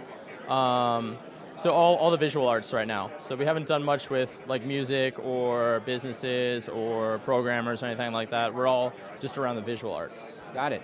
Now, you were influential in, what was it? It was South by Southwest? Yeah, so actually 3 of the 4 of us are putting on a panel in South by Southwest in March 2011 around the same topic. And Graham saw our panel topic and was like, you guys should come to New York and present here as well as kind of like a lead-up, warm-up sort of thing. So this is just the dress rehearsal. Right, yeah. All right. And actually, only 3 of the 4 of us are here, and my friend Anthony from Squarespace, another great New York company, is filling in for the 4th guy. Okay. So. And what would you say is unique about ultralight startups? What have you seen here that you haven't seen anywhere else? Well, actually, the first time I went to ultralight startups was maybe 2.5 years ago when there was only about 20 people. So I actually haven't been since, but that's not anything bad about the event at all. But I was there during the early days, and it was really great. There was just a bunch of 20 people or so around a couple tables, some pizza boxes, the same kind of deal with the pitching. And but I think that Graham runs a very tight ship, and it's a very smooth event. And you go to a lot of these kind of events, and they're very like all over the place, and this one is like very quick, and like he actually gets people through the pitching, and he's like on time, and I really appreciate that in like an event. So Yeah, that organization is key because this kind of stuff, there's just so much data. People are trying to absorb so much, and you got all these pictures, and then you got the panel. So I'm excited about the panel. I've been waiting all night for that. The pictures, I was happy to meet some of them as well. But the panel, that's where like the big brains are. Like your head is extra large, I can tell. A really good show to put on, if you can call it that. I mean, the four of us have been doing this for many, many years. One company was started in 2003. Two of them were in 2006, and I think the third one was like 2005 or so. So we're all very experienced. Some of us are doing this for our second time, and we've all bootstrapped for many years, and we kind of have a lot to say about it. So hopefully people find it exciting and ask some good questions. Awesome, Spencer. Thank you so much.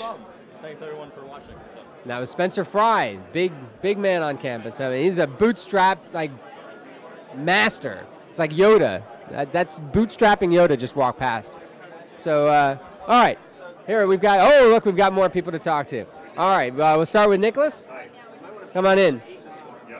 Well, I think pizza's out of the question for me, but that's okay. I suffer for you.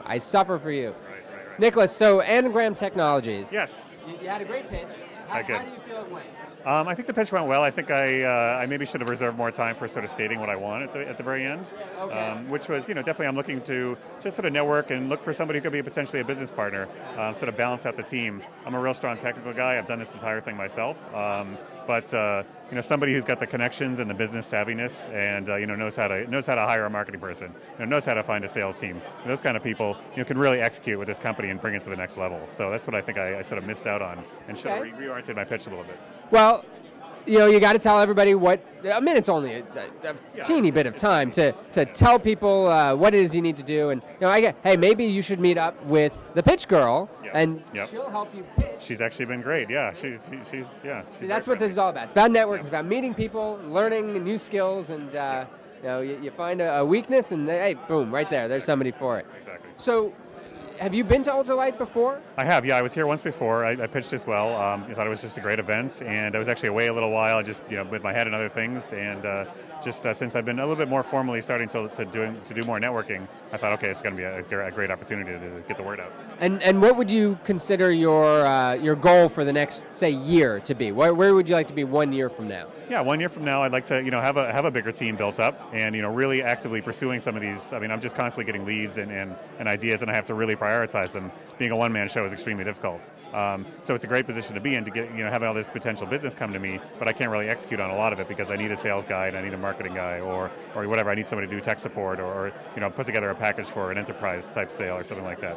So I see having a big team, as the next step. How are you going to identify those people? Like you came, you pitched. Let's say somebody in the audience says, "Hey, I'd like to be your partner." Right. How are you going to vet that person so that you get somebody who's going to be able to accomplish what it is you want to accomplish? Well, that's a great question.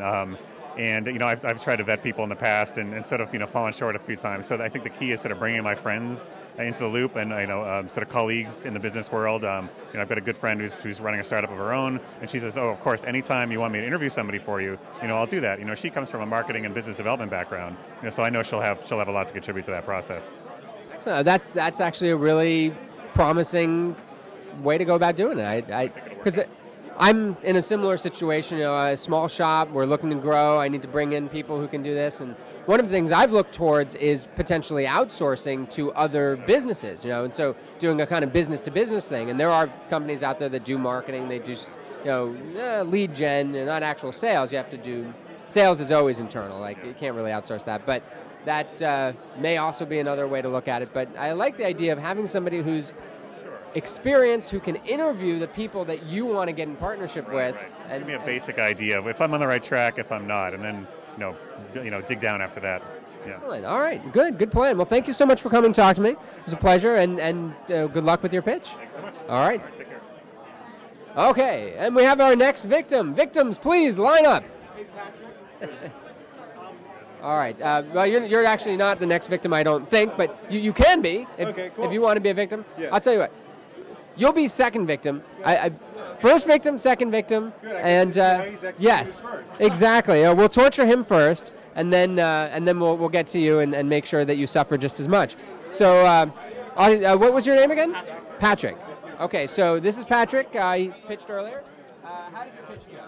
I think it went okay. I was pretty nervous. It's the first time ever pitching startup because we just went live like 6 days ago.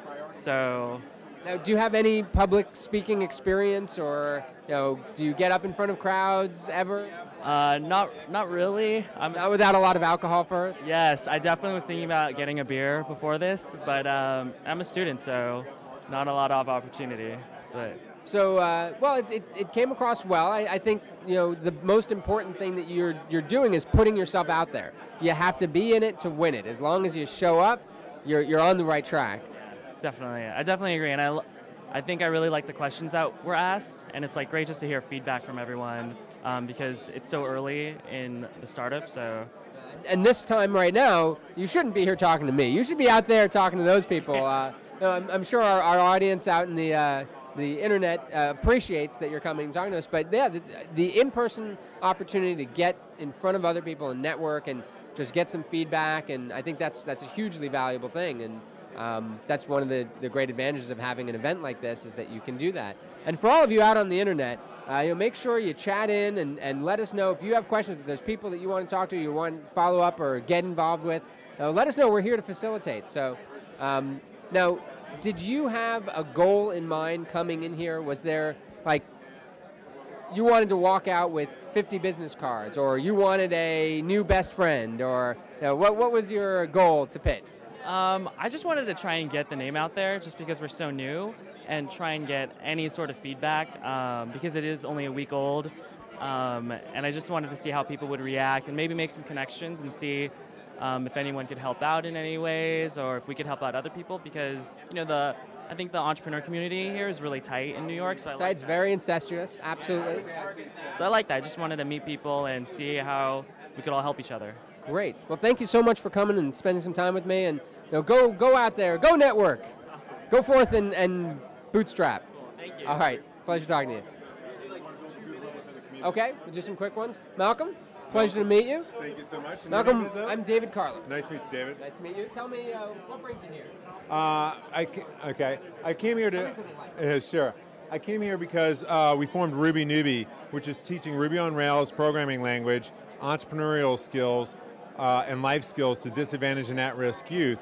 And we're taking advantage of the market conditions where there's a drastic demand for Ruby on Rails developers.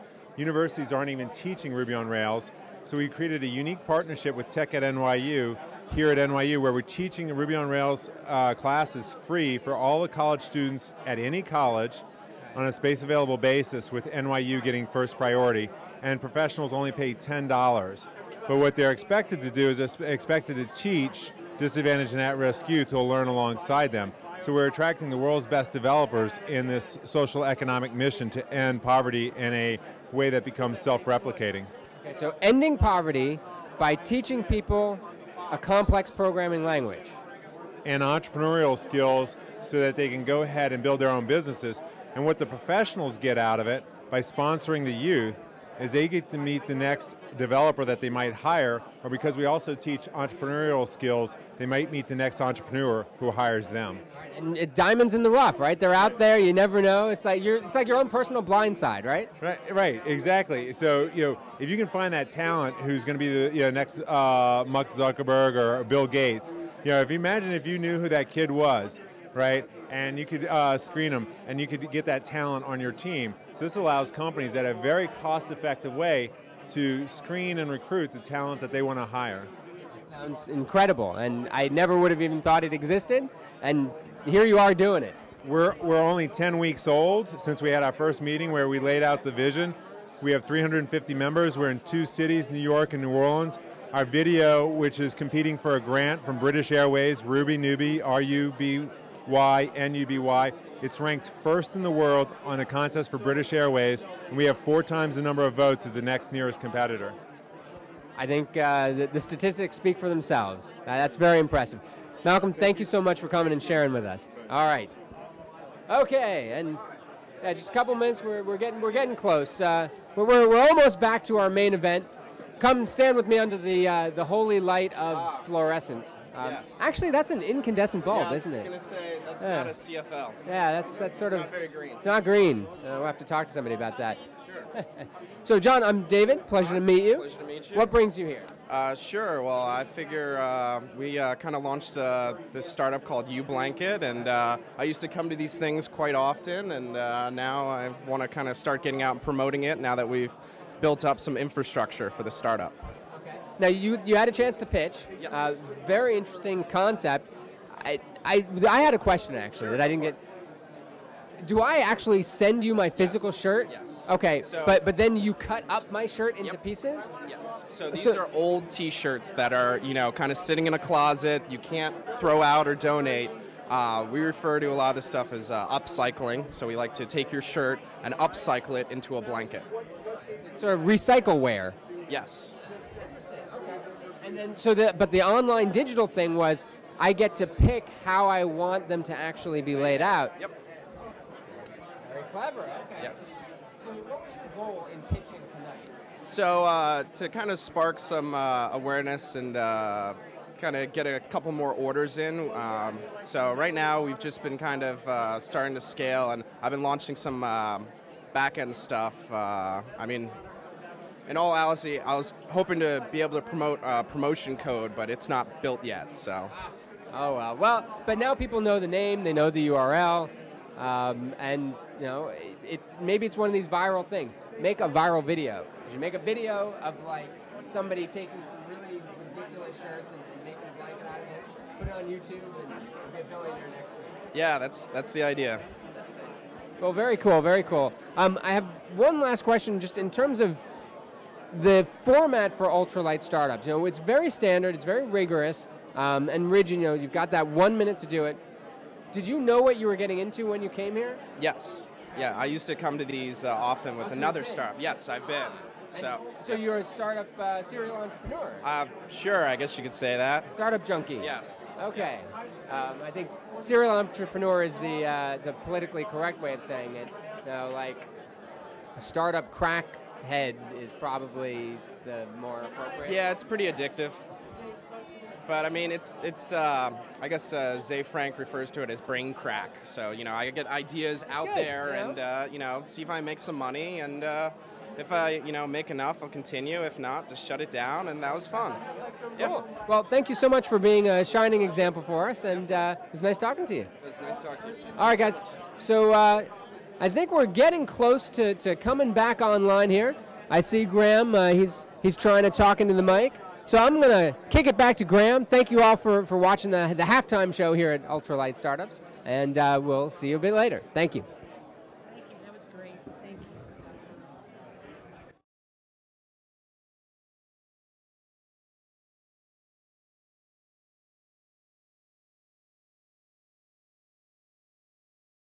you. Blog, you'll find all the pitches listed there on the links to them. Of course. Hello. Hello. I don't remember, sorry. Okay, try and find your seat if you can. Try and find your seat or a place on the floor or a place to stand.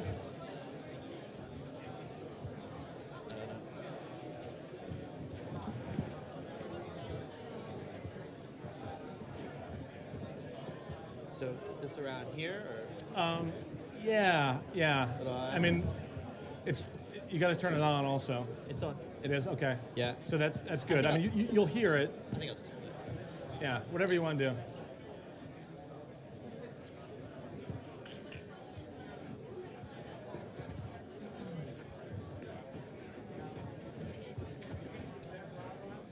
Yeah. Is that okay? Yeah, we got 2 lavs and 2 sticks.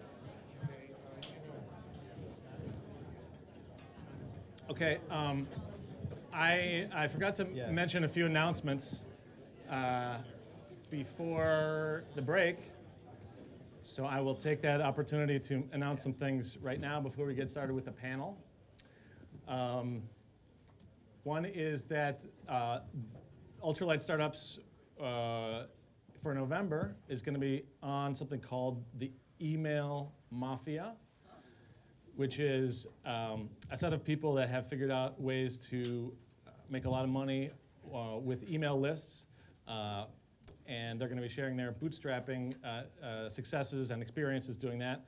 So amongst the panelists, we have Peter Shankman, who we may know as the founder of Help a Reporter Out, a bootstrapped company that is certainly on par with the panel that we have here. I believe he started with no capital, never raised any, and sold it recently for a reported $20 million to Vocus, which is a PR technology firm. So he's going to be there. And Startup Digest, the founder of that, is a guy named Chris McCann, is going to be on the panel. He has started Startup Digest less than a year ago, I think 10 months ago. And it's now in something like 45 cities around the world. And there's obviously the Tech at NYU list and many university lists as well. And possibly some of you are on those. If not, you ought to be, because it's the best source for filtered and curated tech events that are about in the tech entrepreneurship space, much like this one. We've been very fortunate to be featured in Startup Digest quite regularly. So if you want to figure out how to make a lot of money with email, join us next month on November 4th. That's 4 weeks from today. I was going to say that at the break, if you want to be interviewed on Ustream, you should head up to speak with David. Some of you, I guess, did, which is great. And if you hadn't, then it's too late now.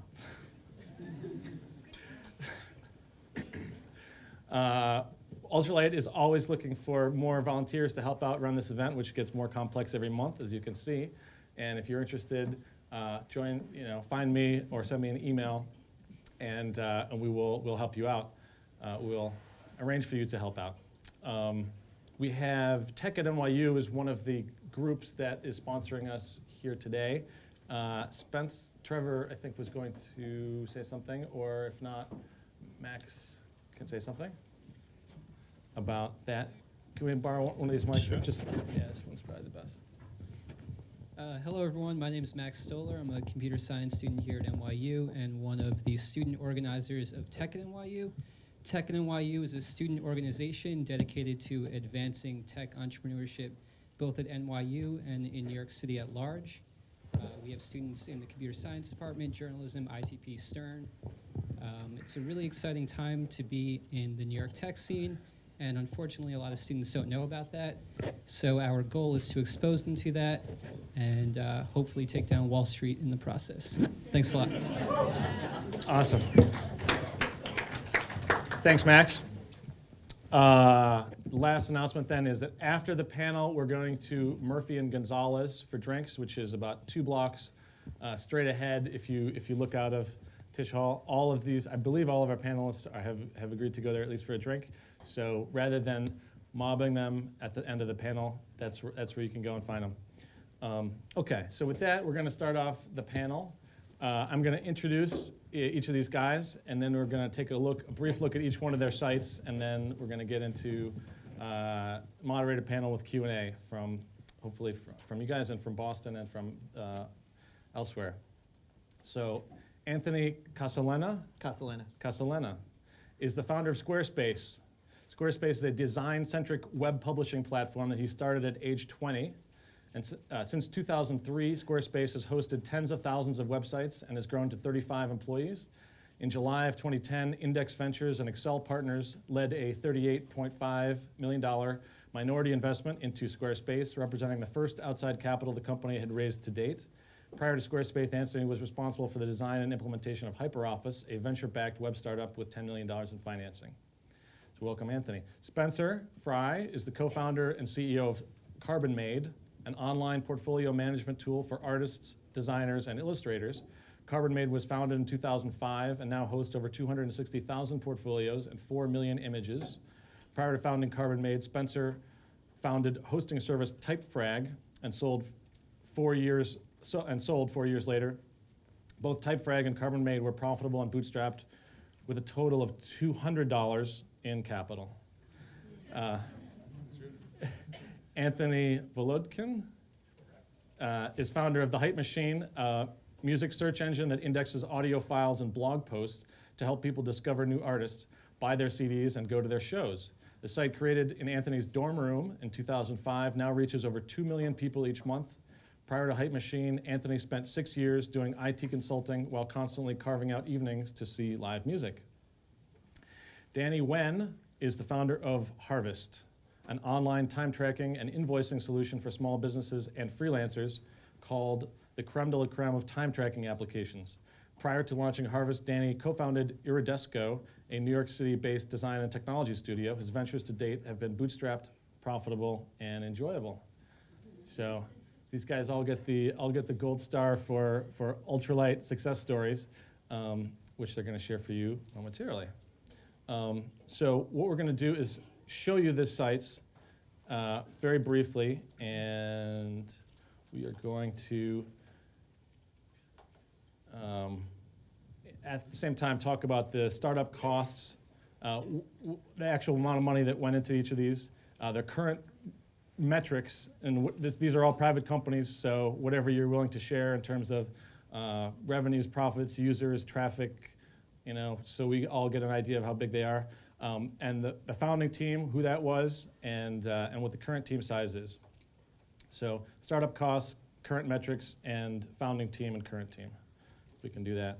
So we'll start off with Squarespace. Sure. Is this, can everyone hear this? Is this working? Okay.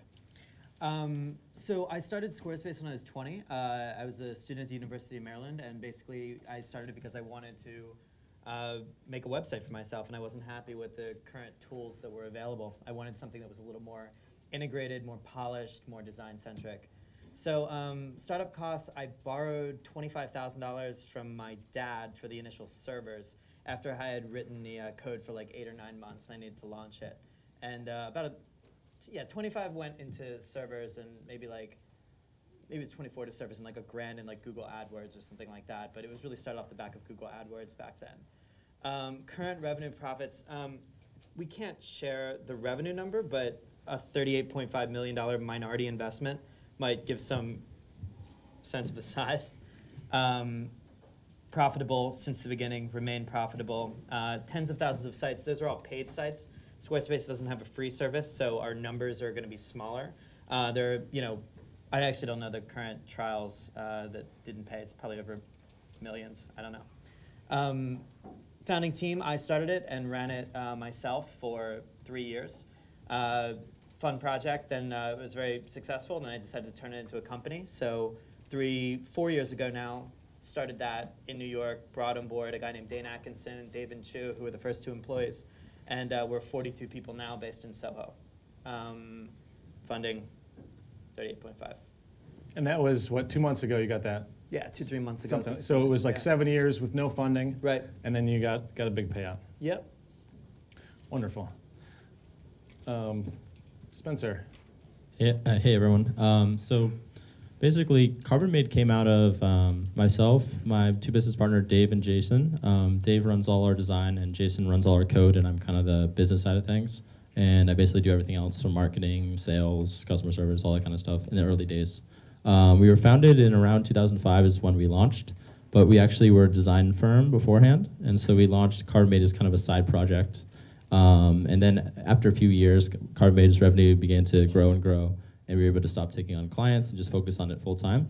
So basically, Carbon Made is an online portfolio service for illustrators, photographers, animators, all sorts, to show their visual work. So we don't actually deal with any kind of thing that's non-visual, so really just images and video. People come to our site, they create an account, they upload their work, and then we display it in like a beautiful manner. So if you scroll down, I'll show you one quick example. This guy I really like, Cole Rise. So he's like a 19-year-old photographer, and this is his portfolio that he created with Carbon Made. And if you click one of the projects, there's a video, but go up one more.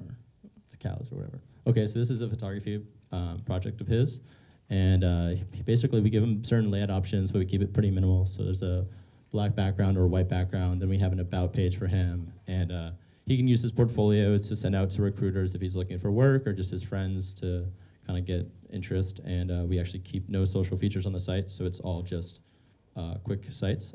We have about 278,000 customers right now, and are growing at around 15,000 new customers a month. We started with no money, as I said, and the founding team's 3, and we're now 5 full-time, and we're looking to hire a 6th person right now. So, and we also have about 3 or 4 people that we use as contractors, from copywriters to illustrators. So that's about it for now. And Anthony? Hey, so Hype Machine came out of, I had 2 goals with Hype Machine. I wanted to quit my job, and I also wanted to find new music. I didn't really know how to do either one because I was doing a lot of IT Is that mic work. working? Yeah, is it? Can we hear that in the back? Is it? All right. So I didn't really know how to do either because I couldn't pick up a magazine or listen to the radio in New York because it's just like 40 songs everyone knows. And I really liked my job at the time, so I didn't really know where else I'd wanted to do. So ended up finding people writing about music online for no reason other than just because they liked it. Blew me away, and I felt like I couldn't miss any more of what they wrote about. So I ended up making a very basic engine that was, you should scroll to the top, that would keep track of what everyone is blogging about. So on the front page, you see the latest posts. This is what a few blogs have just posted. There's a popular feature, which are the hottest tracks from the past 3 days that you can also preview and listen to. On the sidebar, we have the most blogged artists. Those are the ones that are most frequently mentioned across our network of blogs. And most recently, we've been featuring new album releases. So if you scroll to the top and click on the sidebar where it says "Play Hayashka's album," it's just in the sidebar under the search box on the right side. Under this there play you go. here. Click on that. This German musician has lent us the album for a week to be streamed before it's out. So we're really excited about that. The costs involved were just paying for a dedicated server. Initially, it was just 1, and then the number grew. I was using the savings that I've made from all the IT work to fund it, and so there wasn't really a big pressure to have it to pay for itself, but that ended up happening rather quickly through advertising and referral sales. I started on my own. It was something that I did just in the process of trying out new ideas, and I didn't actually know anyone else at Hunter College at the time who could help me with building something or who was into like internet business, so it was a little bit lonely. But a few years later, now we are a team of 5, and it's a lot more fun that way. Before we go on to Danny, there's some seats in here. I see people sitting on the floor and stuff. If you want to, there's a couple seats around. FYI. Okay, go ahead, Danny. Hello, my name is Danny. I'm the co-founder of Harvest. And to really talk about Harvest, we have to go back in time to about 2003. Yeah, so we don't quite own that domain yet. Back in 2003, my business partner, Sean Liu, and I, we lived in a brownstone, and we said, hey, we know some stuff about computers. Why don't we start a company? We always really like design, really like technology. Let's have those elements combined and start a company. So we started our first company, Iridesco, a web design development studio. And we picked up projects along the way. We worked around New York for financial services, for pharmaceuticals. It wasn't really exciting stuff, but we got to learn how to run a business. And as we continued to do that, we said, hey, there's some problems with running our businesses. For example, some of these tools are just not around to help us run it efficiently. We're using Excel for timesheets, for example. So in about 2006, we said, hey, we know a lot about web. Let's try to solve some of these problems we have as a small business. And Web 2.0 was starting to come into the limelight. So we said, let's make a run and build a product. So in 2006, we launched Harvest. We wanted to make time tracking as easy as possible. We saw all the time tracking apps out there at the time, and they were just very awkward and sort of a pain in the ass to use. So we wanted to solve that problem right and use the modern technology to do that. So the startup cost, really, it was about $5,000 each for my business partner and I when we started our first company in 2003. As we bootstrapped our way, we slowly converted our company from doing consulting services into a product-based business. And maybe we'll talk more about that conversion process down the road, but that really took about a year and was probably some of the toughest times that we've had as a business. But once we sort of made that jump, things became really humming along. So the founding team for Harvest made up of 3 people at the time: my co-founder, myself, and our first developer. 3 of us kind of did everything from the product specs to design to executing the marketing. And today we are 13 people, and to date, no outside funding, and we will continue to bootstrap our way. Awesome. Well done. So let's talk about the idea. How did you guys come up with the ideas? I think you covered a little bit of that.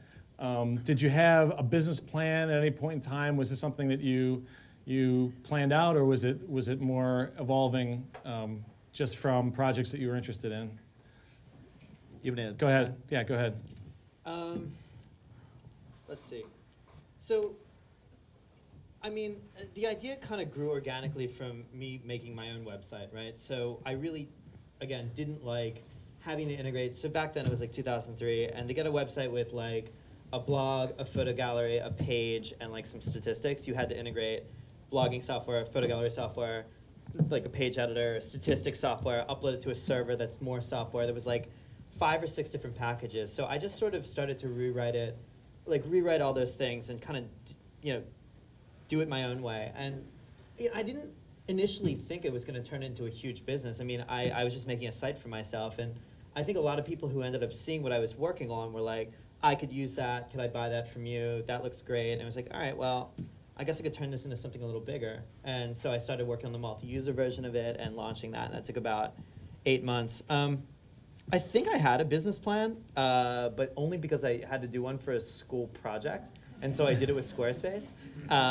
It's like one of those things that I guess is nice to do, but bad to rely on. It's like, nice to write all those ideas down, think thoroughly through a problem. That's all good. But then when you actually go to do something, I'm not looking at that document. I'm not doing anything with that again. So it's more of a thought exercise. So you haven't looked at your business plan basically since you wrote it? No. Okay. Anybody else write business plans? Definitely not, actually. But just like Anthony said, I think a really good point comes out of that is that you should basically create a service around something that you need yourself. Because this is often said that if you need it, other people need it as well. And actually, that's how kind of CardMade started. So my business partner Dave built CardMade for himself to display his own portfolio online, and we had no user registration whatsoever. And his artist friends were like, hey, what is that? What are you using? And he was like, oh, I built it for myself. And so he created registration, and then we were like, we still didn't market or anything. And then the years passed on, and like more and more people kind of got interested into it, and were like, oh, well, maybe we should charge money for this because people seem to want to pay us $1 for it. So they want access to it, so we might as well throw a price tag on. And server expenses would kind of start to grow on us and everything like that. But we never thought from the beginning that we'd ever have like a successful business around this until probably like a year or 2 ago. So the first 2.5 years were really just kind of iterating on the product and kind of doing it more as a side project, and eventually we just able to take it full time. So. Awesome. Danny? So a quick point to add to that is, Harvest obviously came out of what we're doing as a consulting company. And when you do that, you really know your target audience. So we existed as a consulting company for 3 years, and we knew the pains there. So as a result, we can, not only can we build a better product to help those businesses run better, but we know how to actually reach them because we're part of that community. So that was a helpful insight for us. What about a business plan? Absolutely no business plan, and still no business plan to date. However, that doesn't mean we don't take sort of the division stuff seriously. So at the end of the day, I mean, the business plan is it's just extra paperwork for us. Okay, we're 1 for 3 on business plans. How about the 4th?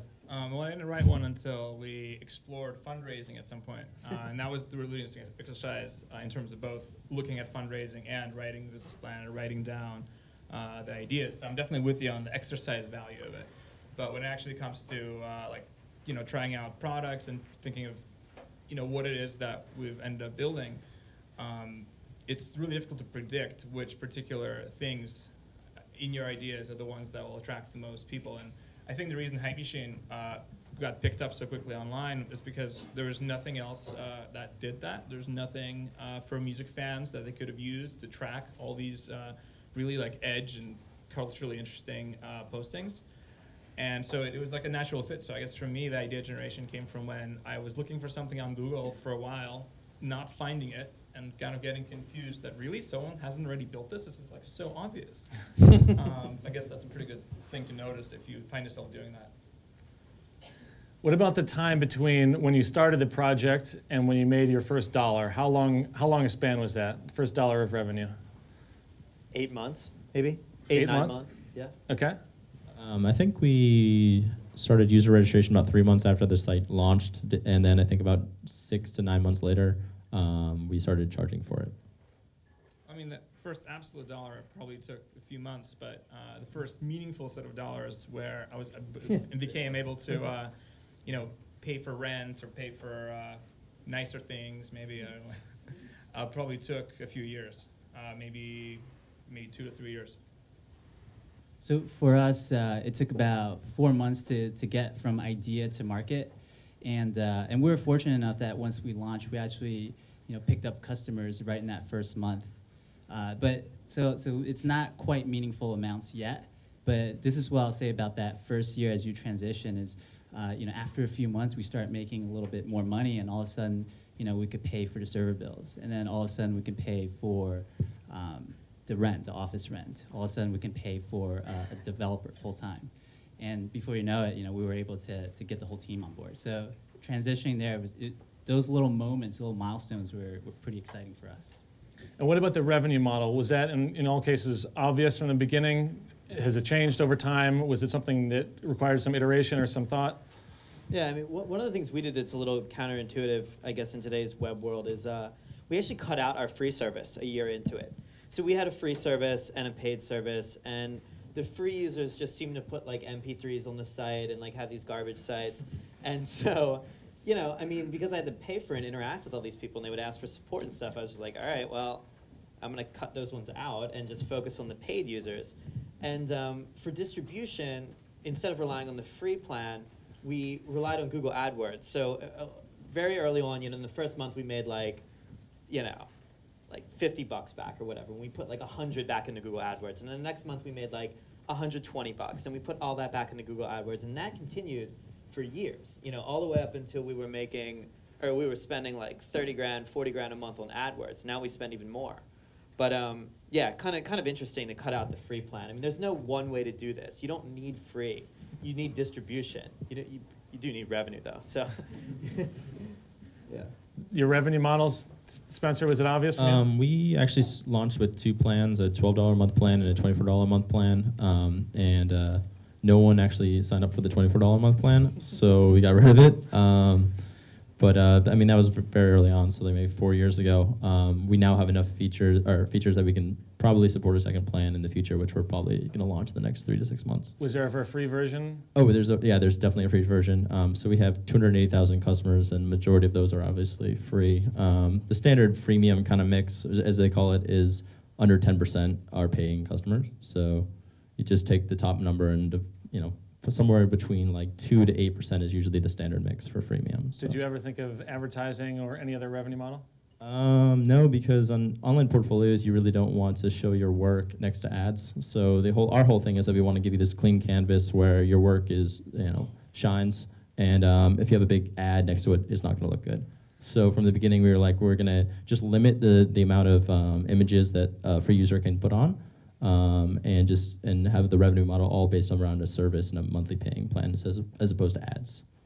Okay. I mean, in theory, the revenue model was really simple. You have some advertising, you have some affiliate links. In practice, it turned out that first, you don't actually make as much money as you thought from the affiliate stuff, and the advertising is really complex in how to attract high value, high quality brands and things that people actually want to look at. I mean, it's really easy to sign up for a network and get belly fat ads, but that's sort of not the goal we wanted to have. And I don't know, at this point, I feel like I know much more than I intended to about online advertising.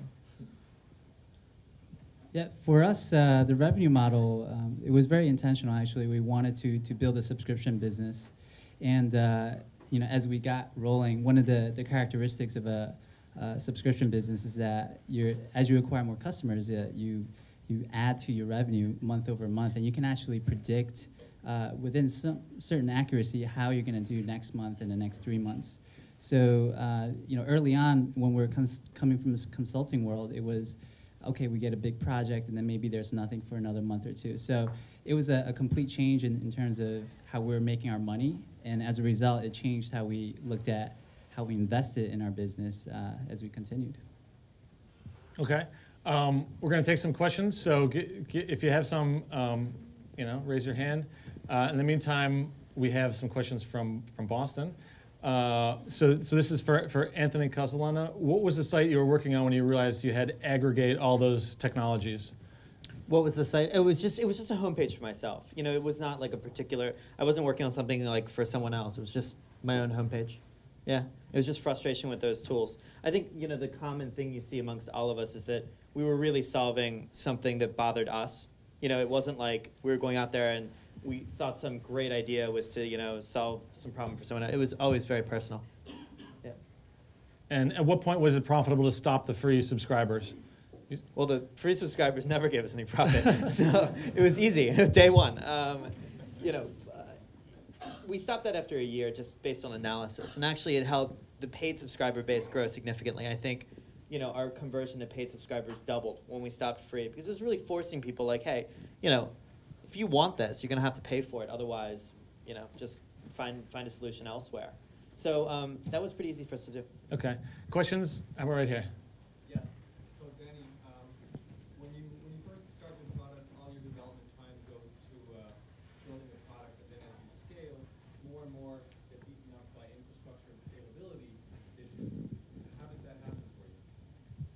Okay, so when we first started to develop the product, repeat the question. Oh, sure. So the question is basically, how do we figure out how to get from early development into starting to scale the business, because that would basically take up more and more of our resources and development time. So for us, what we wanted to do was, we knew we wanted to get there where product was our main revenue stream. So we gambled.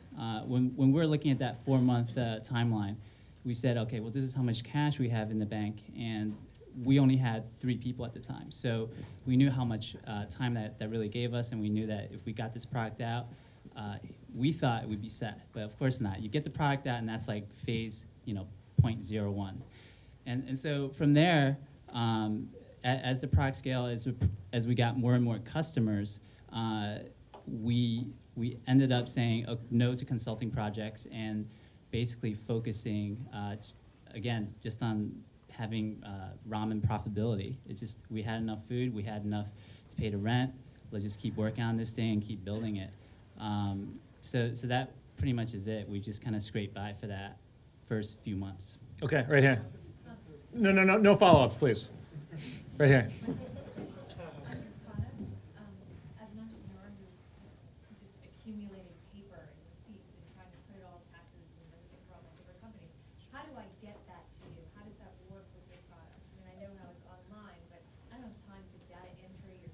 Okay. How do you get input data into the site? Right. As an entrepreneur, you end up with a lot of paperwork and receipts. So, for example, we have an iPhone app for our product where if you're out and about and you have an expense, you could just snap a photo of that expense and it sends that to the cloud, to your account. So when you're at the end of the month, you can easily put that in a report. So basically, we're looking at it as what are the different ways that people are working today, and mobile, for example, is becoming a big part of that. And as a result, we incorporate that into the product. Okay, Sergey. You mentioned a little bit about predictability of your revenue stream, and actually questions for everybody. How does that help your business, and how important it is? Why do you care if your revenue is predictable? Yeah. Okay. Oh, you care so you can, payroll. For example, but more important than that, I mean, when you're starting to look at marketing and you want to return on investment, you know exactly how much you have, so that you can invest in marketing or invest it in personnel, employees. Yeah, I mean, when you can predict your revenue, you're okay spending down a further amount in your bank account every single month. Whereas if you don't know whether it's going to go up or down slightly, you're only going to spend enough so that you've got X number of months covered. But if it's clean and it's always going up, you can spend, I mean, initially, I would spend almost everything in the bank account every single month, all reinvested. And I would do that for years because I knew what was going to happen. Or I thought I did and I was right. I mean, you got to leave a little buffer, but for very small companies, I mean, I didn't leave much of a buffer. I was constantly pouring it all back. Okay, right there. I'm wondering what your growth rates were. Were they consistent month to month? Did they spike? Did you have a consistent growth rate, or was it spiky or fluctuate? What marketing initiatives contributed to if there was a spike or either helped with it? Sure. Basically, since we after just counting the first few years, because I was kind of just like friends and family, our growth rate kind of just continued to grow at the same rate. But basically, whenever we would come out with like a new feature or a new marketing design or something like that, or wherever we would talk to our users, we would see big spikes. And the biggest thing I think is just to constantly release new features, but keep it like product centric. So don't try to like just release features just for the hell of it. And so when you do a big product release, make sure you market correctly around it. Maybe release a newsletter, maybe talk to your people over Twitter and Facebook and Tumblr and so forth, and then maybe build like a little one page around what's new in the product. But whenever you new releases are really the biggest times when you gain new users. So We got a great question from Boston. Can you get meaningful data from free users? Definitely. Go ahead. Well, answer it if you Well, want. sure. Basically, like when we have our users, right, our free users, so we use them to kind of figure out what the product's gonna, what type of people are gonna use the product, and we also use them to refer other people that may be like their friends. So at the bottom of every CarbMade portfolio, there's a little link back to CarbonMade. So if you're a free user, this is our biggest marketing tool actually. You're a free user, you send out your portfolio to your friends who are usually other artists, and these artists will say, oh, that looks cool, click the CarbonMade link, and maybe become a paid user. So we're able to track this data, and for us anyway, we're able to see that our free users are actually significantly bringing in a lot of our paid signups. So. Okay, right there.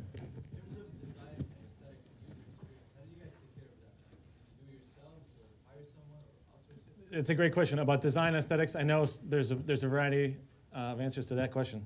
I mean, we have it all in-house, and it's been kind of an organic process where we try to figure out what is the style, and our designer Zoe is in the room, luckily. But it's just the process. It must be organic. It must fit together with the overall like mission and style of the site. So because we're a music site, we must consider what kind of music some of our audience would like. You know, kind of general range of music, not so specific, and fit the site within that. And you know, for a lot of sites that deal with culture and media, style and aesthetics are so important, but a lot of people overlook that, well, often to their peril. Yeah, I think for us, I mean, design and aesthetics is just paramount to what we do. You know, and we bring that in-house. I mean, that's one of our core competencies. So we almost have a designer for every single programmer we have, and we iterate on the designs like crazy. So yeah, very, very important to us. It's tough, right? Because I mean, as a designer, you're trying to solve a problem, and you're going to get user requests, right? Which will get you kind of from your current product to the next version. But you're going to see really incremental change when you look across all the user requests and you bundle it into something that the users aren't really asking for, but you know solves everything. You know, that's like a triumph of design. So that's kind of how we see it. Really quick, I think if you're in the web business, design and technology has to be the core competency. So you can't really outsource that, and I can't think of any that outsourced and have been successful at it. That's a phenomenal point. Yeah, Okay. we outsource almost nothing.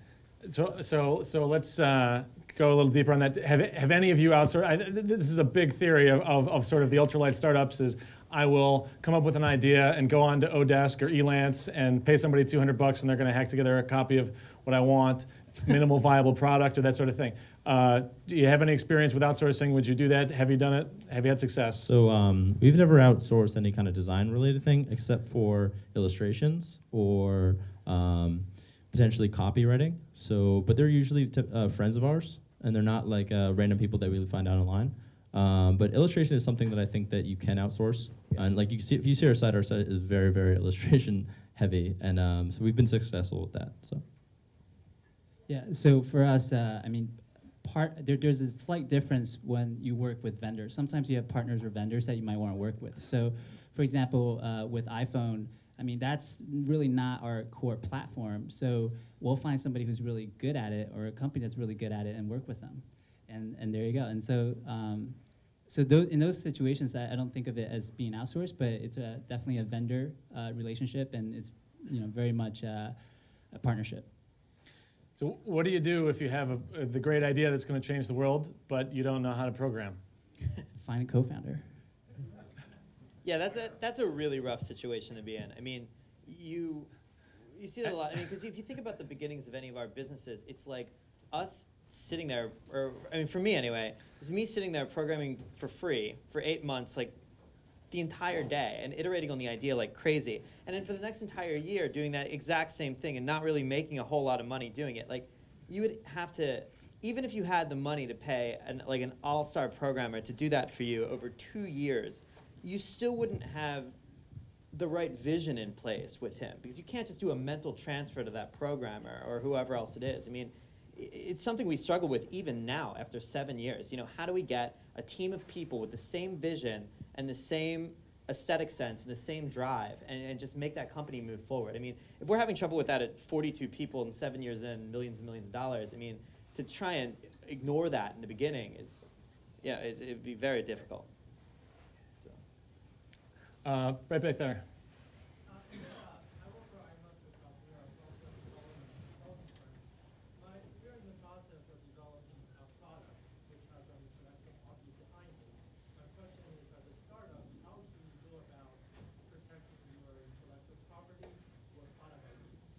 How do you go about protecting your IP as a startup? I don't think you can. You can't. You just execute quickly, get it out on the market, and try to build a business on it. But the intellectual property game is it's really futile, and it's a waste of money, I think. Execute better. Especially in web businesses. I mean, if you're putting it out there on the web, it's just, people are going to be able to copy it, and you won't have the amount of money you would need to even defend it if it were to get copied. So, I mean, and that's a little different than companies that are kind of based in science. I mean, obviously, patents on scientific methods and stuff that are a result of years and years of research have a different kind of value than software patents. Software patents, I don't know, for small companies, I'm not really a fan. Yeah, also, about once a year, we see an ELANCE request for someone to recreate carbonmade.com. Oh, yeah, we've seen those So, too. yeah, I'm sure you see them as well, and it's kind of, well, we usually bid on the project because it's just funny. But it's true. Ours, they bid it from 2000. Some guys did. He was going to make Squarespace for $100. It was pretty good. Wow. It's a good deal. He must have $38 million in funding now, right? Right, of course. That's how it always works. But along those lines, really just is that even if they copy your idea, like, who cares? Like, you have the team with the original vision, with the product. Like, you guys are already there and rocking out, and who cares if someone comes along and tries to copy your technology? You'll do it better. Okay, Todd. Somewhat related, did any of you guys have any legal help, pro bono or otherwise? How did you deal with all of that, considering that it's one of the biggest expenses? How did you handle the legal aspects of your business? Well, so early on, we didn't do a whole ton. I mean, what aspects exactly? Incorporation or? I was thinking about it more generally. I mean, I have pro bono help legally, Mm-hmm. which really helped our development in terms of service. Yeah. Bigger issues because of how our service operates. Yeah. In terms of Yeah, service? it's going to vary so widely from startup to startup, right? Because we didn't have a lot of, I mean, the kind of legal stuff we would get hit with is constant DCMA stuff. Somebody on Squarespace would put up something that somebody else claims is stolen, and then some big thing gets initiated, or somebody will libel type stuff. I mean, we just kind of dodged it whenever we could, and nothing really too bad happened. Also didn't have any, there were some scary ones. But there was also, I didn't really have a lot of, none of us had outside funding in the beginning, so there wasn't really a lot of complex paperwork there. And I mean, I guess these guys could talk more about founder agreements, and you had to deal with record label stuff, I think, a little more, which is probably you know. Well, yeah, that was really interesting. It was kind of a result of a lot of research on my behalf and like reading a lot of court cases and a lot of like, I guess once I really got into reading court cases for a second, I was like, whoa, maybe I should go to law school. It'd be amazing. But then kind of wore off as like it became 4 a.m. and I was like, oh, I need to get up. But you know, for Right Machine, it was definitely a lot of research and just really trying to understand, you know, what are the real concerns that the big firms have with the startup firms? Because once you dive into it, it becomes a lot more complex than, oh, well, Napster let people do this. You know, you have to kind of understand which particular pieces of the business they felt were most under threat. Talk about your technology platform, either programming language, framework, or CMS, or what is it that your sites are built on? And why? How did you go about choosing those? Sure. So when we got started in 2006, Ruby on Rails was one of the kind of new frameworks that were coming out for the web. And we liked the ideas behind the framework, so we looked at it really early and picked that as a platform. And it's evolved tremendously over time, but you know, we prefer open source, and it was a great community around it. So we thought that was a really positive thing, and that's ultimately why we went with that platform.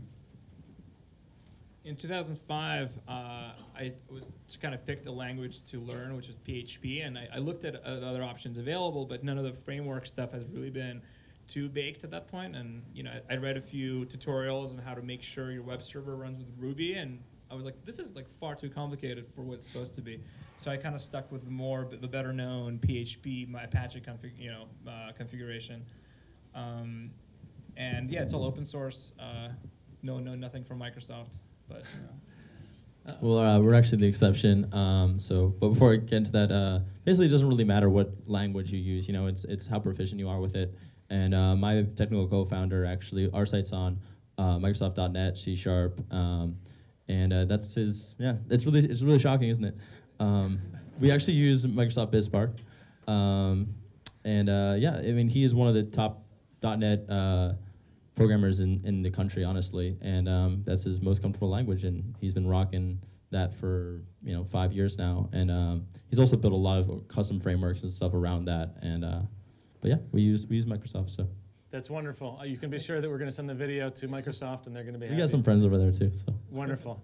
So we have a very custom application architecture. So the main servers are written in Java, and we use Tomcat, and one of the differences that we have that you don't see a lot with small companies is I actually really like spending money on software that works really, really well. We use SQL Server.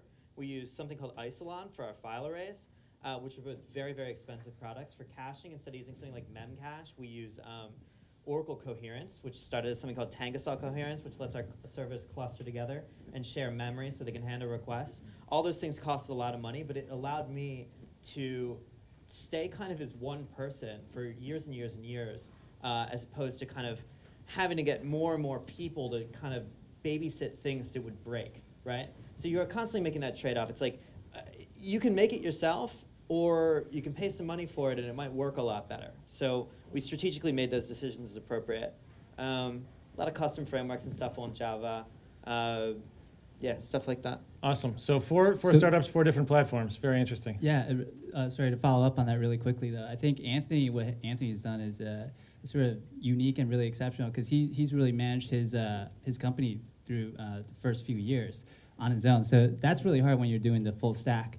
But the other side of the coin is open source technology is free, and as you get people from the community of open source, they could be super knowledgeable and helpful and help you build the business. So you could pay the money to the software provider, or you could pay it to somebody to join a team. Oh, and to be really clear, we use lots of open source. We use lots of Apache Foundation components. Tomcat's open source. Java's free. The majority of the software is written in that. It's just when you've got a part that you don't want to fail, like your database or like your file servers, you might not want to take the cheap route. That's my only advice. Okay, more questions right there. I was pointing the guy in white, but you'll be next.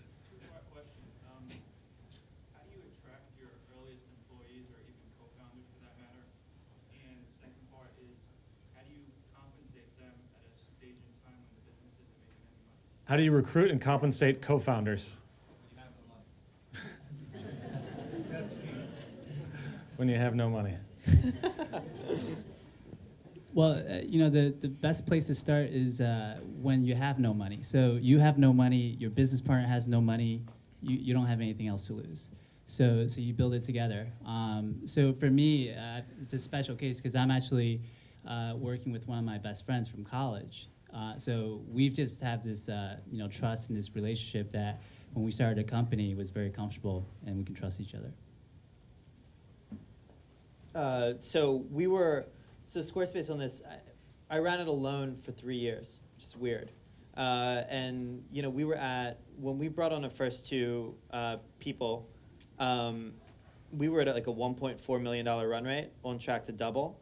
So we had money. And before we had the money, it's just a tough equation. I mean, I would really recommend waiting to if you can, you should wait to the point where you've got the revenues and stuff to pay it.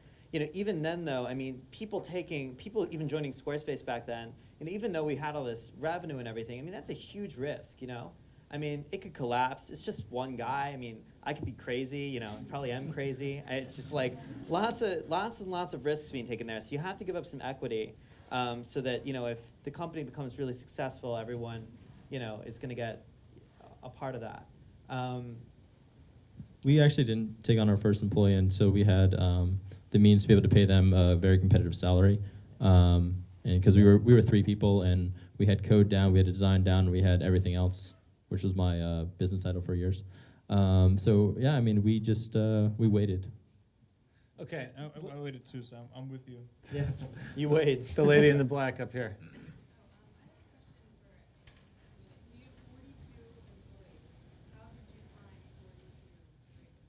How do you find 42 employees? Overnight, it was really easy. Put an ad on Craigslist. 7 years, right? So basically one for the first 3 years. We had a designer who we ended up bringing on full time. She was working part time then, and a support guy who we ended up bringing on full time during that time. Towards the end of it, then joining up with Dane and David was kind of a big step for us because that had that like coming together with those guys meant that it was not just one, it was a group, right? And have 3 is just it felt pretty good. And those guys were incredibly talented, just exceptional guys. And so our 4th employee was actually Tyler, our creative director, is in the audience right now, but he had made something like 70 sites on the platform or something. So we reached out to him, and he's an incredibly talented designer, and he came on. And then Dane brought over a guy named Rolando who helped us with systems and stuff like that. So almost everybody is coming from our community or referrals, even our support staff. I mean, we have almost, I think, like employee like 37 or something. We finally had somebody come through a recruiter. And that's a whole nother topic of conversation for, but yeah, everyone's a referral, every single person. Same with us. You already asked from land.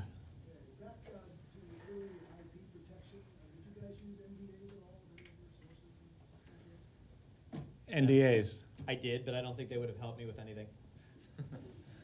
What do we think about NDAs? Anybody successfully use an NDA for anything? Better question would be like, does anyone ever successfully sued somebody and won because of an NDA? Yeah, I mean. Yeah, it's really just not necessary. Again, I think it's extra paperwork. You just gotta go out and execute it. Okay, this lady in the black. Anthony, you mentioned that you put $25,000 into servers pretty early on. I'm curious if you're still doing that and if anyone else has their own servers if you're co-locating.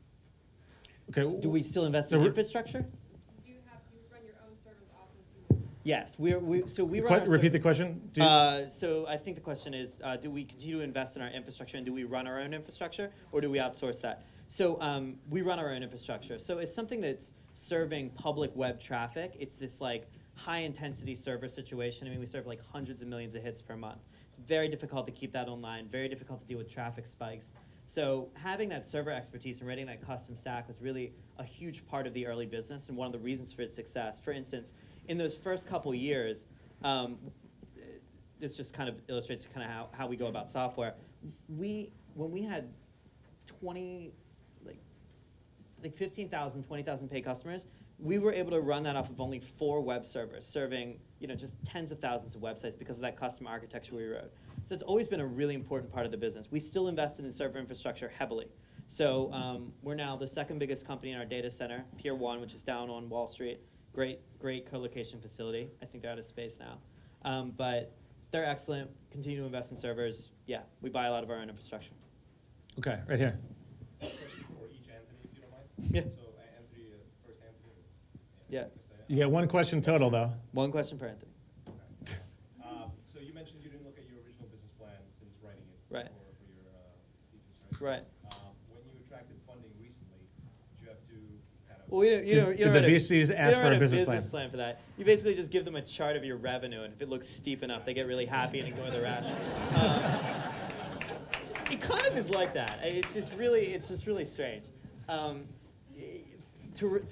So we were much further down the line when we raised funding, right? So I mean, a late-stage venture deal is extremely different than an early-stage venture deal. They're investing in different things. I mean, in all situations, they want to see an extreme amount of traction and an extreme amount of money, and a growth curve that looks like that, right? Anything like this, linear, not interested, or interested but with terms that will not be advantageous to you.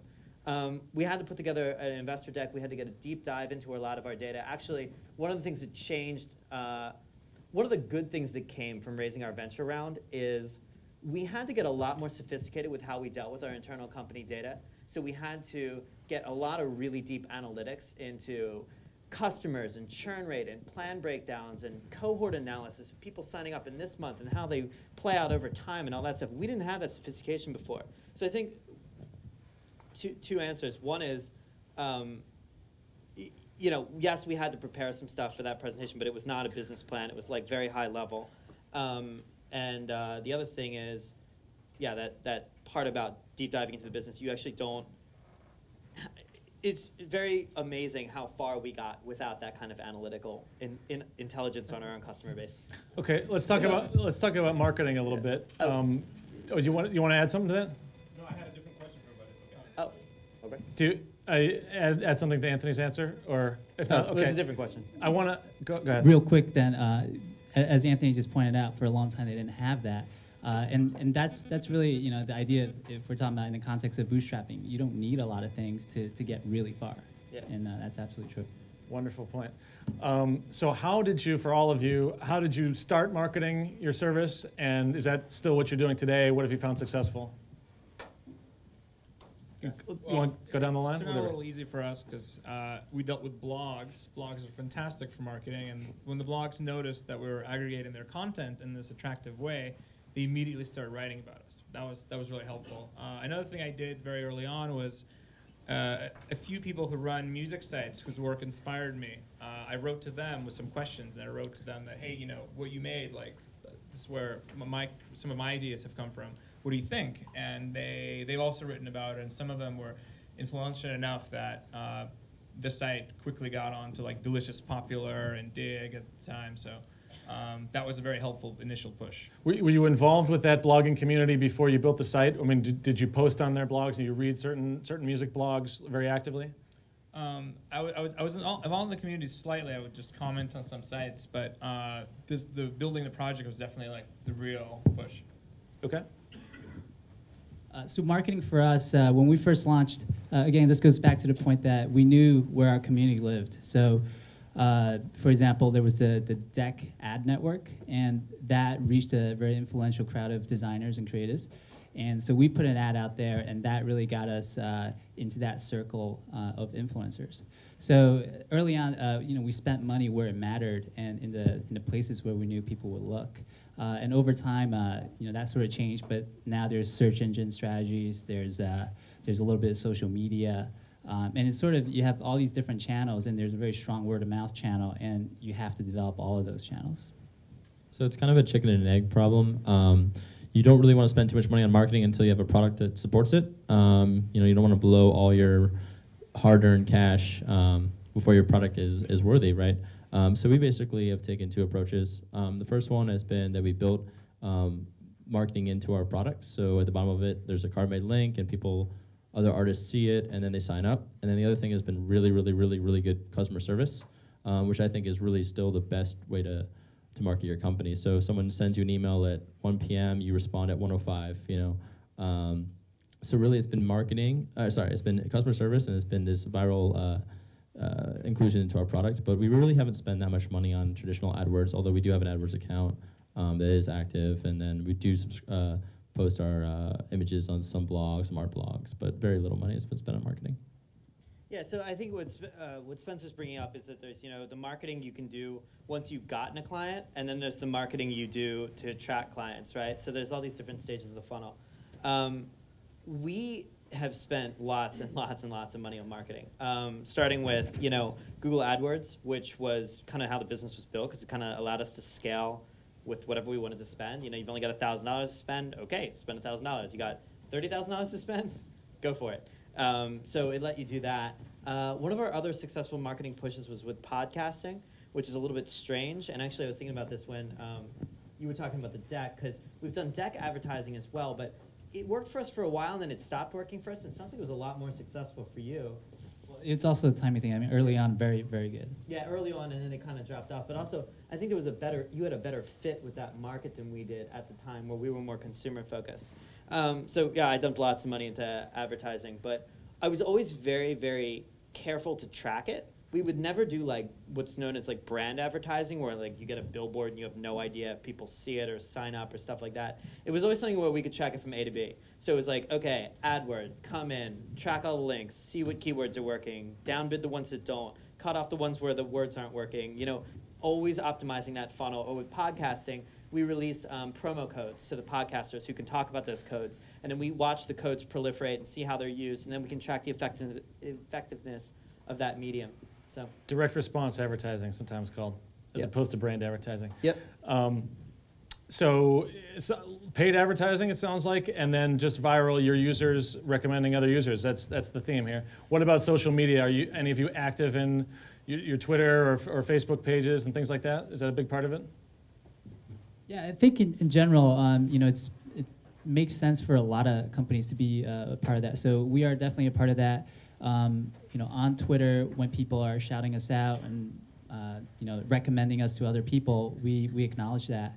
And I think another way to look at social media is one of the things that we try to do is develop content that would be relevant for our audience. So we target freelancers and small businesses. And if we can provide them interesting, relevant things where they're learning with us, then it's a very, very good relationship. They get to learn about our brand, learn about our products. I mean, social media, we watch Twitter. We respond on Twitter very actively. I wouldn't say it's a main driver for any of our business. Things that are more targeted seem to work better. Yeah. The biggest thing I'll say do you maintain blogs for your sites? Go ahead. I was just going to say, the biggest thing I'd say about social media is just don't be a robot, you know what I mean? So if someone writes to you, don't just respond to them and like the same thing you respond to everyone. Really take the time to listen to like what they're saying, or just be personable. And like that's how we run our brand basically. So every response is unique. We don't have any kind of set responses or anything like that. So the same goes for customer service. Just treat everyone as an individual, and they'll respect you a lot more. Okay, questions? Right there.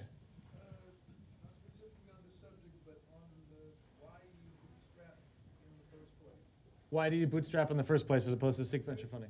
Oh, go ahead. I've been running around looking for funding for iPhone projects for years, and it always comes down to this: there is no funding for anything that doesn't make $10 million. Have you ever encountered any money in the under $50,000 range, whether you took it or not? I think the real thing is. Repeat the question. Have you ever found any money that's looking for small returns, let's say? No. Yeah, no. Generally, investors don't want to invest in stuff with small returns, but that's probably not the issue. I think all investors, everyone I've ever walked into, doesn't understand what you do as well as you do it, and the only thing they have to gauge your success on is your traction. That's it. So for instance, first 8 months writing Squarespace, right? Wrote this great thing, looked beautiful, put some ads out there, started to make money, great traction, blah, blah, blah. I got people offering me money, but they were awful, awful deals. And it's because I didn't have any traction. And even at the point where I had, over $1 million in revenue, it still wasn't at that traction level and that growth level that got really serious kind of people involved. Sure, people would invest, but on terms that are incredibly favorable to them. So I think at all stages, people are looking for traction. They're looking for your competence. Are you the kind of person who's going to be able to make this work without them there? Here's a question from Boston. How did you get the very first traction from the very first users? So how do we get the traction? I think this has a lot to do with knowing which network you really want to, there's a, I think Chris Dixon wrote a post, Bowling Pin Strategy, and I think it's true. The idea is that you have to focus on a certain vertical that you think you will succeed and succeed quickly, and you focus on that vertical first, and then you can start growing beyond that as a result. So yeah, it's just sort of, one by one you start getting into that. Be focused to start with. Yeah. Okay. Questions? How about right there?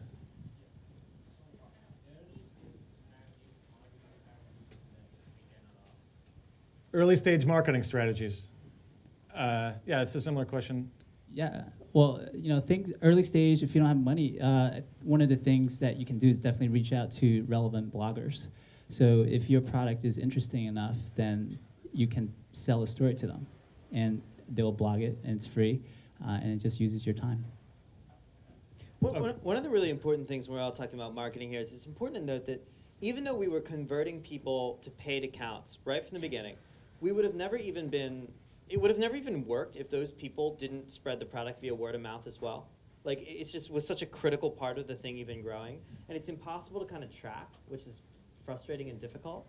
So that just really needs to be built in, So early marketing strategies, I mean, it has to kind of, it almost, I don't know, it's tough, because I would consider us not we're not great marketers. I think we're great at product. And so we were able to take things like AdWords, use it sort of efficiently, and then have a good product that was worth talking about, and that was just kind of enough. It just got us over that hump. Or when we did the podcasting thing, we were mentioning talking to bloggers. Anthony was talking about, when he launched writing out the influential bloggers and getting the influential people on board. If you can do that, that's awesome too. That is just worth its weight in gold. We weren't able to do that for a long time.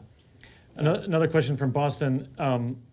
How have your marketing strategies shifted in the recession or in the economic changes? Anything different there? Yeah, we're able to buy more inventory. So, it's funny, they're counter cycles, right? So during the recession, we're able to buy podcast inventory where big brands are afraid to spend money, but it's still effective. Now that we're coming out of a recession by some accounts, those brands pop up, and it actually is harder for us to advertise. So, more competition for advertising dollars. Okay, question, Deborah. Yeah, so you're all product guys, so the money starts coming in and you're making higher decisions. Were there any oh shit moments of we don't have enough money to pay the people we have for your funding days, or everything just kind of ran pretty smoothly? Well, keep in mind only one of them is funded, and that was 2 months ago, right? After 7 months. Yeah. So there's payroll issues in all cases, and so how do you make payroll? Danny brought this up earlier, I think, when he was introducing his company, that one of the greatest things about a subscription business is that you know what your revenue is going to be next month, or you can at least guesstimate it pretty well, especially if you have 6 months or 12 months of historical data. So I can say all right, well, next month I'm going to make $7,000 more or whatever. So I know that's a good salary for a new hire, so I can start looking out for a new hire. Or I'm going to make $10,000 more. Well, I'll split that $3,000 into marketing, $7,000 to payroll, and I can continue to map that out for at least 6 to 12 months pretty accurately. And you can only really do that in subscription-based businesses. It's more difficult in an advertising-based business. Yeah, something to know about advertising is there's all kinds of periods of time that it takes to collect the money, then for you to receive the money. Then the amounts of money vary based on the time of year and just how successful something random happened. And because we work with a lot of partners for the advertising, it's quite difficult to really tell what it'll look like ahead of time. So that's definitely been a challenge for us in terms of what we can do with money, how we can hire. And we've just kind of stayed on the safe side because I don't want to tell people that, oh man, this month we can't pay you. I can't do that. Yeah, you don't want to put yourself in a position where you're like missing payroll and stuff. It goes back to that attracting first employees question. If that starts to happen, you've lost a lot of credit. Everyone hits hard times, but you know you don't want that to happen. Yeah. Cut your own salary before you cut Who your hasn't employees' asked yet? salary. Right there.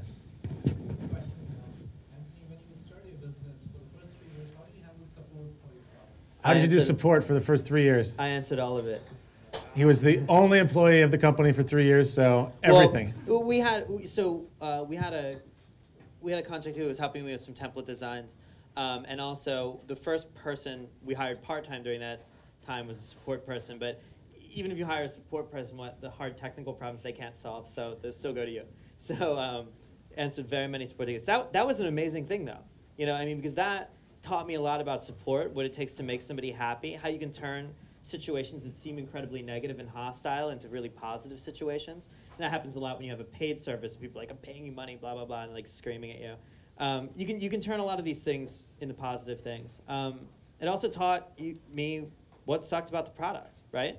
Because, I mean, what quicker way for me to fix a bug is if all the questions are hitting me and I don't feel like answering the question anymore. So, you know, that's a good loop. And then it's dangerous as, you know, the business gets bigger and that loop gets lost and you can kind of go live in your own little world over here and support's living in their world. You really have to dive back into those details and look and really see what's going on with people. So. Right here, I think you haven't asked yet. All right. Go ahead.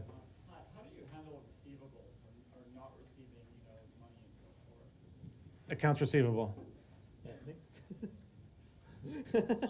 Well, most of the people we work with pay on time, but it actually is quite difficult once you're a small company if someone owes you a lot of money. So I guess you can be quite persistent, and at a certain point, if they owe you enough money, you can remind them that it's a sufficient amount of money that you could maybe call your lawyer friends, and that has been helpful for us.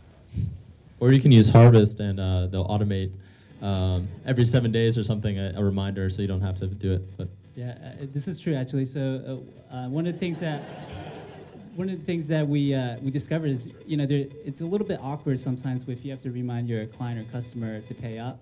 So that's actually a lot better if the system can do it for you, and so you sort of maintain a good relationship while the system will constantly bug them.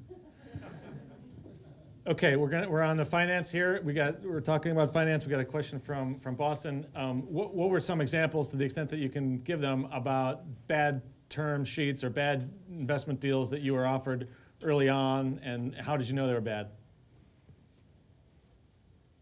so I don't think any of us had a term sheets early on. Is that right? Well, I have had, throughout the entire time, various sort of offers or meetings with venture capitalists just throughout the entire process. So it's hard to say. I mean, even in a late stage, financing, it's very hard to get your head around all the different deal structures and terms and all that. How do you know it's bad? First off, we were never in a position where we had to accept money, right? So I've never really been forced into something. So I guess I wouldn't, know how that kind of negotiation would work. It's just whatever you think's unfair, right? I mean, they're giving you a valuation on your company. They're going to buy some of it from you. Do you think that that's a fair thing for the point in time, or do you think next year you're going to be 3 times the size and they're pretending you're going to be half the size? It's just they're going to apply a discount rate to your growth. So you just need to kind of use your head and figure out what's fair for your market and all that. Negotiate from a position of strength. Yeah, if possible. Yeah, we get hit up by more venture capitalists now than way back in the day, because they know we're profitable and bootstrapped, and they're very, very interested in emailing me and cold calling me, and I still actually do take the meetings just because you want to keep that relationship open. We don't go into like details or numbers or anything, but I'll take like a 30-minute lunch because it doesn't hurt, Yeah. And they pay, so. Well, on the investor note, I think one of the most interesting things is, even if you're not thinking about taking outside capital, like we're not, we will set up these meetings. And it's not, I mean, the free lunches are nice, but beyond that, really you get to learn something. So some investors will really want to get down to the metrics with you and really you know, some of the meetings I've had really helped me shape the way that I think about the business. But despite all that, you know, we're still staying on track and doing what we want to do. Yeah, along those lines, I mean, just in the past 7 months of raising this capital and stuff like that, our sophistication and how we look at our own business has like grown like by a factor of 10. I mean, we have great analytics internally. We know all about our customer churn, how that impacts profitability in the long run, you know, lifetime value of our customers, what that means in terms of cost of acquiring customers. Like, we didn't have this analysis done, you know, a year ago. Like, we just kind of had back of the hand, you know, or back of the napkin, like, yeah, we know it's working kind of thing. So how did you manage to survive without all that, you know, for the first 7 years? And, you know, in that sort of the broader version of that is a lot of investors will say, what we're giving you is not just capital, but it's advisory services, mentorship, access to some huge network. You know, how did you manage? Did you miss any of that? Did we miss any of that?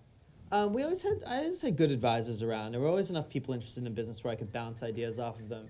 I didn't necessarily have access to anyone's networks per se, but I don't know. I mean, that's helped us a little more lately when we're trying to hire like bigger executives and stuff like that. I mean, we didn't need that stuff early on. That wasn't going to help us. I mean, these investors they're on the boards as, you know, 5 to 7 companies. Even if you get their investment, why are you worthy of their resources? I mean, you might not even be their best deal. So, you know, there's no magic help waiting for you with investors, I don't think. You know, our investors are both incredible. I mean, they're top-notch firms. Index and Excel are amazing. The people we're dealing with there they're top-notch. But, you know, when people are kind of coming to you and saying, and I'm kind of on one side of the coin on this, when people are kind of coming to you and saying, you know, it's more than the financial terms. It's more than that. You know, you got to value the investor. You got to value, you know, we're so sophisticated. We're going to pay a discount because we've got such great advice and such great networks. Yeah, kind of to a point, only when they're the top tier people, and then they can still get like 10% off. You know, other than that, like, it's just not really, from my experience, I'm there 50 hours a week. They're there 1 hour on the phone, if that maybe. What if they were the most brilliant people in the world? It's an hour. You know, I mean, you're there running it. Like, you got to discount that kind of advice thing a little bit. That's just my take. Advice and mentorship. Do you guys have it? How do you handle that? Yeah. So first thing I'll say that, I mean, simply you don't need that advisory to get to millions of revenue. So I mean, we have examples on the panel here, but beyond that, what we've done, we don't have any advisors at this point. We sort of just like experimenting a lot. So we're learning as fast as we can by trying different things and trying different ideas. But we're also really out there kind of building relationships, learning from our peers, learning from other people. So the learning basically never stops, but it doesn't necessarily have to come from an advisor. Okay, right here. $38 million you got. How did you decide on that number? And does that $38 million come to you? Do you have use of that capital to invest in other ways to make it worth more? I mean, how does that work? What happens to the $38 million? It's to us. So again, late stage venture capital round, very different than early stage venture capital round. You know, this round was done for a number of reasons. One is, you know, money onto the balance sheet means that we don't have to sit there and negotiate with Dell on infrastructure purchases. Somebody was asking, it actually ties into an earlier thing, people were asking, you know, if that recurring revenue has always been sufficient to do payroll and stuff like that. The area where we hit problems were big infrastructure purchases and negotiating those leases through things like Dell and stuff. Impossible to get credit, completely impossible. We could make $2 million last year, and they're like, we asked for 50 grand, and they're like, you'll never pay us. It's like, you know, all right, you know, it's just very infuriating. So money on the balance sheet, huge thing. Point where the company's at right now, it's just going to benefit from having, you know, a real formal board in place, which is a huge thing. And then, you know, I was able to sell some of my shares during that transaction as well, which is customary in rounds where, you know, you're past the point of success. I mean, there's really no other way to let these guys into that round without that. I mean, they're very much more along for the ride instead of like, oh, we hope this company's going to be okay. I mean, the late stage, you know, you probably hear this like early stage thing where like 1 in 10 of their companies or something, you know, are going to make it. Very much not the case with Squarespace. Squarespace doesn't make it. Somebody's like fired and like some bad stuff's happening. So, you know, there's a different metric there, and they also expect different returns. So, you know, it's not like we need to make 10x our money. They'd be happy with like 3x. That'd be great, you know, or like 4, 5, whatever. But not 10. 10, they'd be thrilled. Okay. questions? More questions? Go ahead.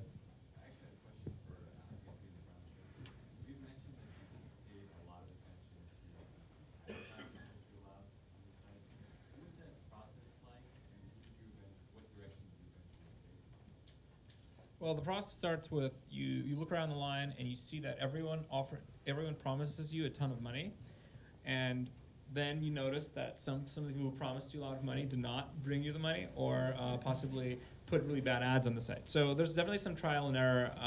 We tried a few just general ad networks that are graphic based. Tried some AdSense. It's important to consider that AdSense works very well or very poorly depending on which particular area of content you serve. For music, it is awful to not use AdSense for music. You just don't get any money, basically. It's kind of worthless. The same goes for a lot of these like affiliate network aggregators. That is just probably the biggest waste of time, because they're the guys that tell you, hey, we go to a bunch of different networks, bring the content together, bring the ads together, and we show only the most expensive ads on your site. Turns out to be not true, because they still get all the belly fat ads, because the margins they get on those are great. So it's actually, I don't know, kind of a pointless exercise. So we just found that because we're able to create a brand around music that people are connected to, that allowed us to access people who are selling the upper level, like movies, brands, like consumer electronics, and that's all done through our ad partner. So it's kind of a combination of us doing product well and them doing their job well. But a lot of the ad networks are a real waste of time, though. Okay, so 2 questions. One here, and then one more, and that'll be it. First, Anthony sort of answered this question already by saying you're in a tough spot. But if you have a founder with vision and a founder with business sense, you need engineering. How do you advise from the other 3 on how do you attract the engineering founder? How do you attract an engineering founder? Well, I think we're all part engineers, right? Yeah. Yeah, I think we are. But I was an engineer early on, but actually not in Carbon Made. I partnered with a co-founder who was our technical guy. Yeah, I mean, you really can't hire for that position. It's someone that I think that needs to be in the core. So Give away a lot. you're gonna have to give up some equity for sure, and it will be worth it. Yeah, and I mean, because I was actually in the reverse situation before starting Squarespace, where I was one of 3 people in a project, and I was the guy who was the technical guy, and the other 2 people were like idea people. And what that means is that I'm gonna go home and write all the code and do all the work, and then we're gonna go into a meeting and like throw some ideas around, and they won't really matter because you really only can make good products by going and doing it and iterating like a zillion times. So like the ideas you just throw around at a table aren't really the defining factors in that product. So that relationship ended pretty poorly in that situation. It's just very difficult for me to stomach that. Got to do it yourself. Yeah. Okay, last question from Boston. How do you deal with negative press, especially on the web? Have any of you had negative press? Just curse them out. Like it's don't do that. Ad hominem arguments. Right. Well, I think when you do have negative press, depending on what it is, but most of the time, if it's somebody saying that they don't like your product for certain reasons, that's a good thing. I mean, people have come to recognize that you matter enough that they're going to take the time and give you negative press. So I mean, from there, what you could do is what we've done is perhaps just reach out and really try to understand. Most of the time, there's a misunderstanding of some sort, and you just try to work that out. But I think in general, we like to over-deliver on the customer service, and this really kind of falls into that. And you just go out and make that happen. Wonderful. Always respond very positively, by the way. We were able to turn around so many situations by just, calmly, without any emotion, responding and articulating your side of it, and just making sure you keep your position. You don't always have to agree with the negative press. I mean, I disagree with some of it sometimes, and you just say so, but be respectful and don't. Just make sure you have taken all the emotion out of it, because I mean, when you're doing this sort of thing, we obviously take everything we do really seriously, and even now, any little it just hurts. It can really get you. So. Wonderful. Okay, so here's my advice for the panel. As soon as I wrap this up, which is going to be in about 30 seconds, all these people are going to come down and ask you questions and try and pull you aside for what they didn't ask during the panel. And it's your mission to get out that door and get to the bar Murphy and Gonzalez 2 blocks away from here without answering any questions. And there you can all ask all night long and buy them drinks and beers. So thank you very much to Anthony and Spencer and Anthony and Danny.